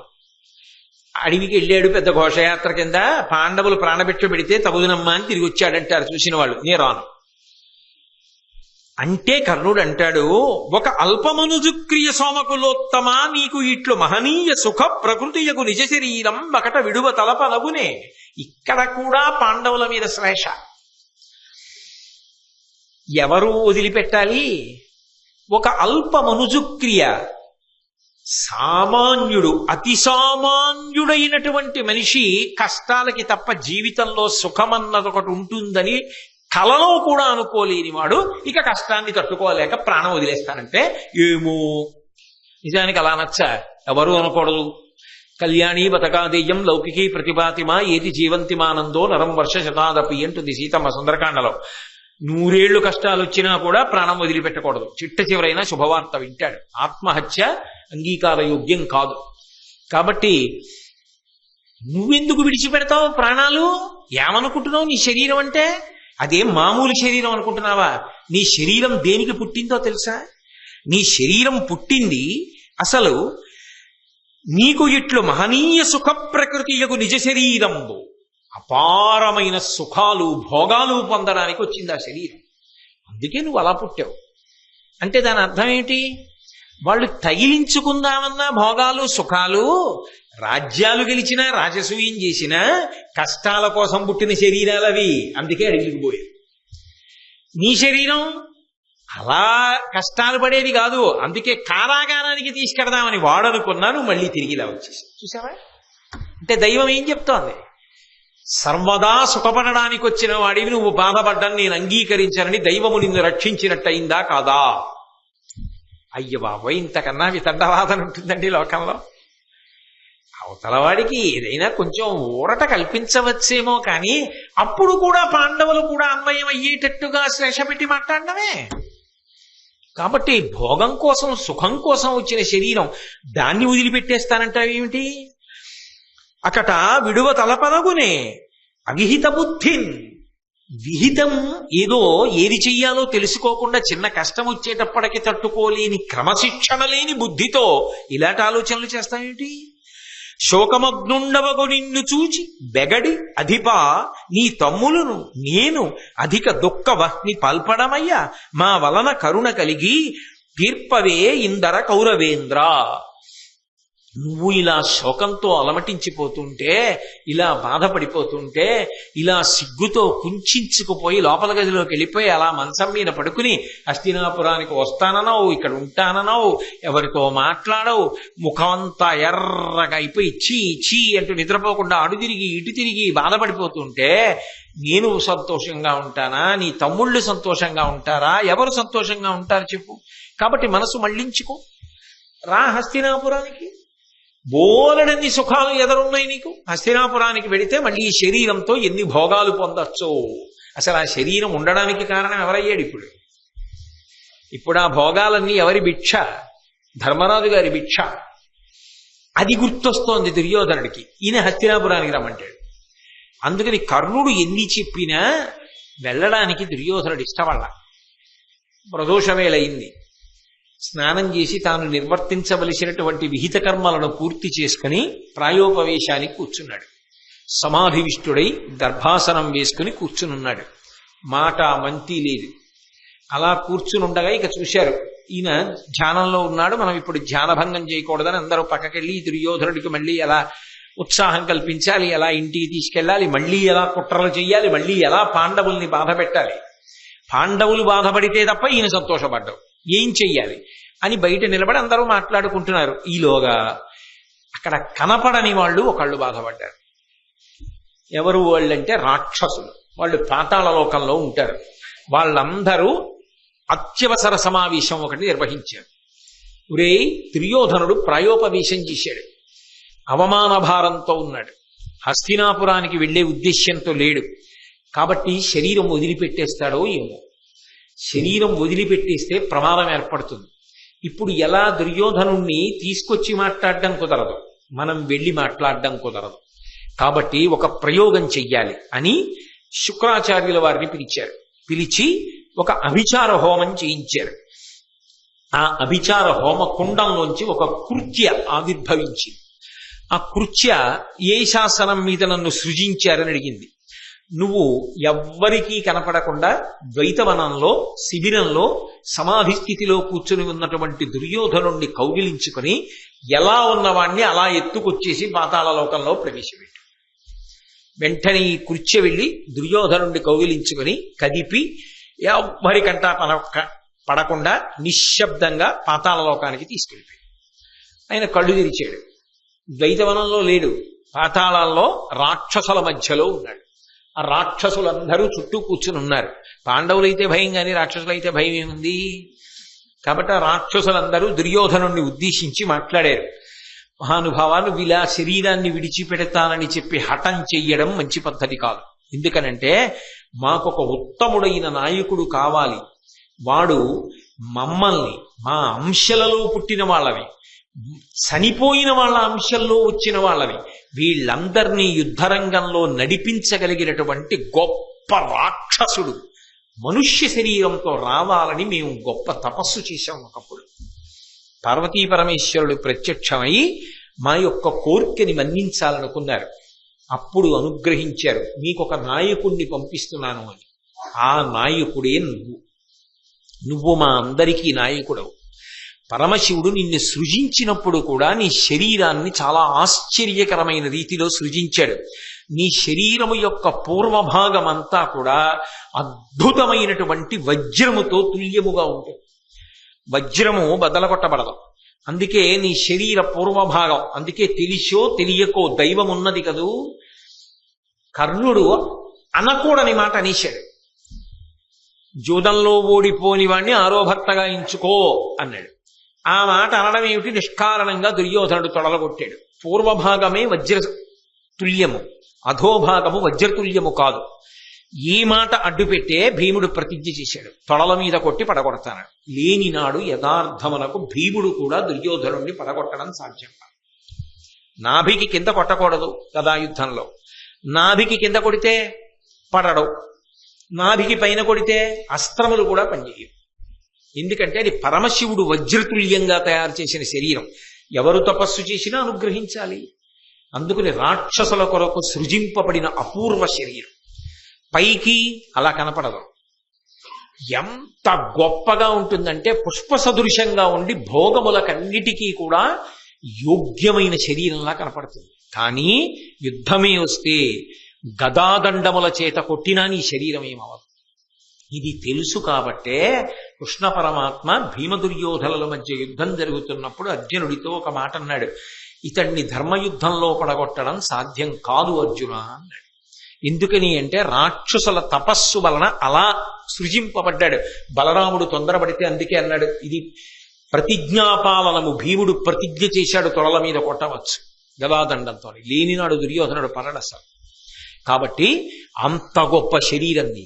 అంతేకాదు, మేమందరం కూడా నీ ఆజ్ఞ కోసమే ఎదురు చూస్తున్నాం. నీకు తెలియని కొన్ని అద్భుతమైన రహస్యాలు చెప్తాను దుర్యోధన, జాగ్రత్తగా విను. ఇత పూర్వం చనిపోయినటువంటి రాక్షసులు కూడా వాళ్ళ అంశలను ప్రవేశపెట్టడానికి సిద్ధంగా ఉన్నారు. నరకాసురుడు ఎంతటి దుర్మార్గుడో నీకు తెలుసు. అటువంటి నరకాసురుడు కృష్ణుడి చేత వధింపబడ్డాడు. ఆ నరకాసురుడి యొక్క అంశ కర్ణుడిలోకి ప్రవేశిస్తోంది. కాబట్టి ఇప్పుడు ఆ కర్ణుడు తన బాణప్రయోగం చేత తాను చెయ్యవలసిన వధ చేత కృష్ణ అని పేరున్న ఇద్దరిని ఏకకాలంలో బాధపెట్టాలి. అర్జునుడిని చంపుతాడు. అర్జునుడికి కృష్ణ అని పేరుంది. అర్జున పల్గుణ పార్థ కిరీటి శ్వేతవాహన బీభత్సో విజయ కృష్ణ సవ్యసాచి ధనంజయ, ఆయనకి పేర్లు ఉన్నాయిగా. కృష్ణ ద్రౌపది పేరు, కృష్ణ అర్జునుడి పేరు, కృష్ణ కృష్ణుడి పేరు, కృష్ణ ద్వైపాయనుడు అని ఆయన పేరు. వ్యాసుడి పేరులో కూడా కృష్ణద్వైపాయనుడు అన్న పేరు ఆయనకి కలిసింది, కృష్ణ శబ్దం కలిసింది.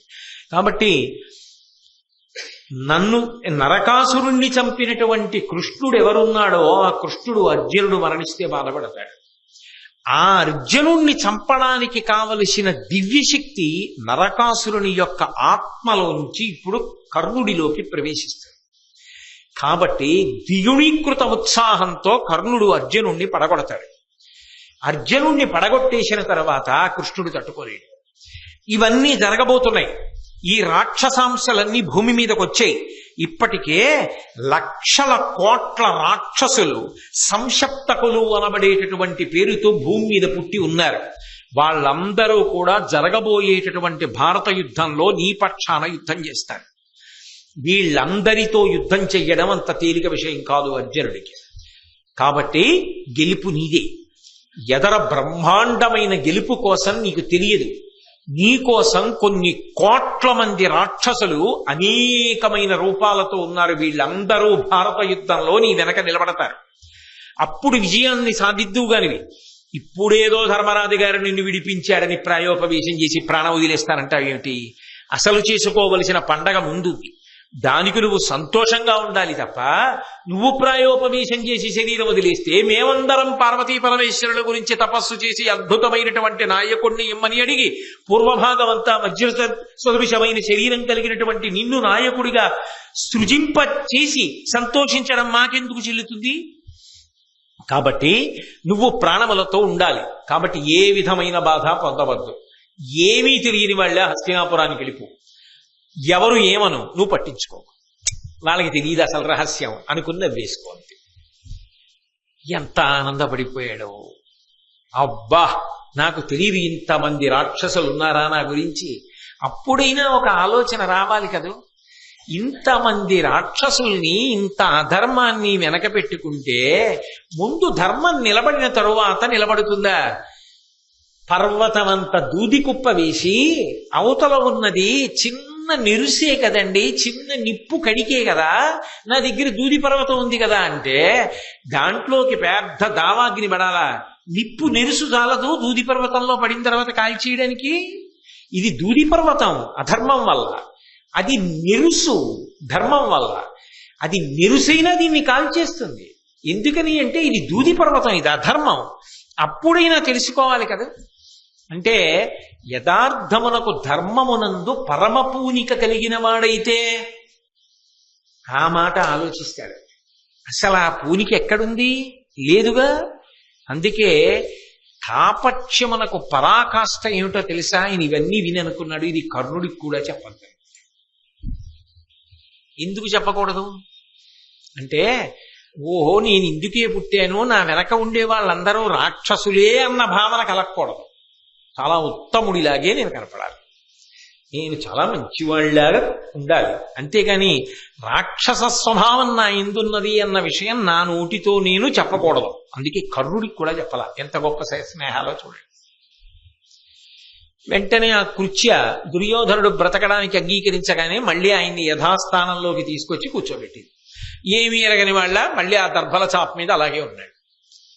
కొంతసేపు అయిపోయిన తర్వాత కళ్ళు తెరిచారు. వీళ్ళు లోపలికి వచ్చారు. వాళ్ళు అనుకుంటున్నారు ఇలాగే ప్రాయోపవేశంలో ఉండిపోతాడో ఏమిటో, ఇలాగే ప్రాణాలు వదిలేస్తాడో ఏమిటో అని వాళ్ళు బెంగపెట్టుకుని మళ్ళీ కర్ణుడు వచ్చి దుర్యోధనుడి దగ్గరికి, చచ్చి విరోధుల్ని ఏం సాధిస్తావు? చచ్చిపోయావు అనుకో ప్రాయోపవేశంలో, విరోధులు ఏమంటారు? నవ్వుతారు. ఎందుకు నవ్వుతారు? అటు గెలవను లేకపోయాడు, ఇటు మేము గెలిచి విడిపిస్తే అవమానం తట్టుకోలేక చచ్చిపోయాడు. ఇంకెవడు తప్పిస్తాడు? వాడి చావు ఇంకొక రకంగా మేం తప్పించాం, కానీ వాడంతటా వాడే చచ్చిపోతానంటే మేమెక్కడ తప్పించాం? కాబట్టి మేం తప్పించలేం. కానీ నువ్వు చచ్చిపోయావన్న విషయం మాత్రం శత్రువులు సంతోషించడానికి కారణం అవుతుందా అవదా? అంటే చచ్చైన శత్రువుల్ని సంతోషపెడతావా చెప్పు? ఒక్కనాటికి పెట్టడు. ఒక్కొక్కడి తీరు ఎలా ఉంటుందంటే, ఓ 10 రూపాయలు అప్పివ్వండి, ఇవ్వకపోవచ్చు. కాస్త పంచదార ఇవ్వండి, ఇవ్వకపోవచ్చు. మీ పాత బట్ట ఏమైనా ఉంటే ఇవ్వండి, ఇవ్వకపోవచ్చు. ఏమంటే 4 రోజులు హాయిగా ఒళ్ళు వేడిగా ఉంటే పడుకోవాలనుంది, జ్వరం వచ్చిందంటే ఎవడో నా జోలికి రాడు కదా, అందులో 4 రోజులు జ్వరం వస్తే బాగుండనుంది. ఇంకా నాకు జ్వరం రావట్లేదు, మీకు జ్వరం వచ్చింది కదా, మీకు జ్వరం తగ్గితే పనులు చేసుకుంటానంటున్నారు కదా, ఒక్క 4 రోజులు మీ జ్వరం నాకు ఇచ్చేయండి అంటే, నా జ్వరం నేను దిగిస్తాను అంటాడు. నా అన్నది జ్వరం కూడా ఇవ్వడవాడు. అలా దుర్యోధనుడు ఏమిటంటే చచ్చి కూడా పాండవులు సంతోషించడానికి వీల్లేదు. అందుకు ప్రయోగించాడు కర్ణుడు ఈ మాట. ఆ పిచ్చి కర్ణుడికి తెలియదు, ఆ కూర్చున్నవాడు ఎప్పుడో పాతాళానికి వెళ్ళొచ్చేసాడు, వాడేమి ఇప్పుడు చచ్చిపోవడానికి సిద్ధంగా లేడు, అందుకు మాట్లాడుతున్నాడు. అక్కడికి వెళ్ళొచ్చానని దుర్యోధనుడు చెప్పడం, కానీ చచ్చిపోయే వాళ్ళే నటిస్తున్నాడు ఇప్పుడు. అయ్యి బాబోయ్, మనుష్యుల మధ్య ఎంతంత కాపక్ష్యాలండి, వాళ్ళ మధ్య వాళ్ళకే అరమరికలు. అదే పాండవులైతే ఇష్టం లేదు నిజానికి యుద్ధం చెయ్యడం, దుర్యోధనుడిని విడిపించడం. కానీ ధర్మరాజు గారు ఆజ్ఞాపిస్తే చేసింది త్రికరణ శుద్ధిగా చేస్తారు, వాళ్ళలా చేయరు. కాబట్టి ప్రాణాలతో ఉండు, దుఃఖాన్ని విడిచిపెట్టు, నిర్వేదాన్ని విడిచిపెట్టు. దెబ్బ తిన్నావని నువ్వు అనుకుంటే మళ్ళీ దెబ్బ ఎలా కొట్టాలని ఆలోచించు. అంటే ఏం చేయాలి? మళ్ళీ ఏదో యుద్ధం చేయాలి. నేనున్నానుగా వెనకాల, ఎప్పుడూ ఆ మాట అనడానికి సిద్ధంగా ఉంటాడుగా. ఏమిటి నీ బాధ? అర్జునుడు గంధర్వుల్ని ఓడించాడు, చిత్రసేనుణ్ణి ఓడించాడు, నిన్ను విడిపించాడు, అంతేనా నీ బాధ? ఆ అర్జునుణ్ణి యుద్ధంలోనే చంపేస్తా, చాలా. నేను పూర్వం మాటగా చెప్పా, నువ్వు నమ్మవు. ఎందుకని? ఇప్పుడు కర్ణుడి మనసులో ఒక దిగులుంది. ఇప్పుడు దుర్యోధనుడి మాట అలా ఉంచండి, తన ప్రతిష్ఠ చితికిపోయింది కదా. కర్ణుడి మాట వింటాడు, కర్ణుడి మాట వింటాడు. వెళ్ళగానే ముందు పెద్ద ఆయన భీష్ముడు ఏమంటాడు? వీడిని నమ్మి వెళ్ళే ఏం చేసాడు వీడు అంటాడా? అందుకని మళ్ళీ కూడా తీసుకోవాలి. దుర్యోధనుడికి మనం గెలవగలమన్న నమ్మకాన్ని నిలబెట్టాలి. నిలబెడితే తప్ప యుద్ధం జరగదు. అనుమానం ఉండిపోయింది అనుకోండి, వీడు ఓడిపోయాడు, అర్జునుడు గెలిచాడు కదా, వీడిని నమ్మి ఎలా పెడతామన్నాడు అనుకోండి, యుద్ధం జరగదు. యుద్ధం జరగకపోతే తాను అర్జునుడితో యుద్ధం చేయడం కుదరదు. జరగాలంటే యుద్ధం నమ్మకం ఉండాలి దుర్యోధనుడికి. దుర్యోధనుడి నమ్మకం నిలబెట్టుకోవాలంటే ఇప్పుడు మామూలు మాట కాదు, శపథం చేయాలి. ఎలాగో దానికి సిద్ధమేగా అర్జునుడిని చంపుతానని. అందుకునన్నాడు, మది అర్జును చూచి భయం బొద వినయది నీకు, వాని ఉగ్రరణమునన్ 14 జయించదా, ఆయుధమంటి ప్రతినశేసి తినతిపా.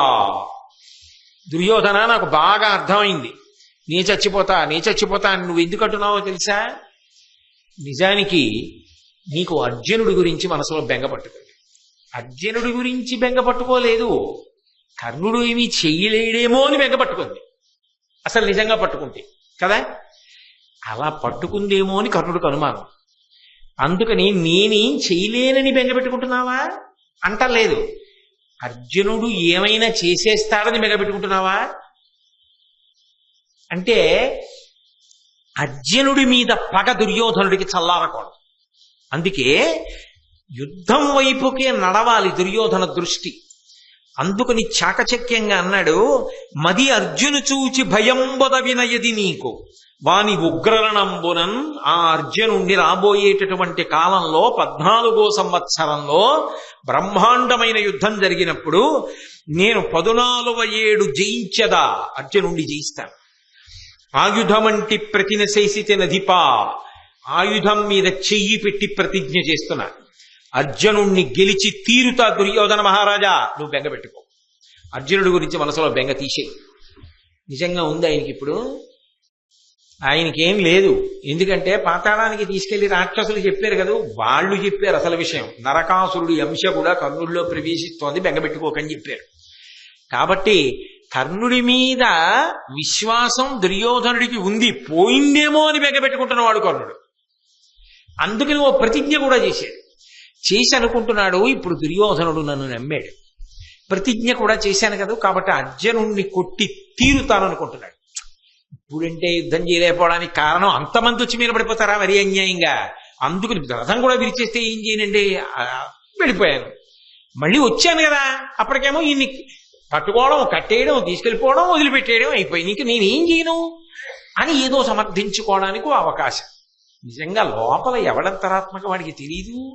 కానీ ఇంకొక అవకాశం అలా నేను ప్రతిజ్ఞ చేశాను అనేటప్పటికీ దుర్యోధనుడు లోపల ఇంకా సంతోషించాడు.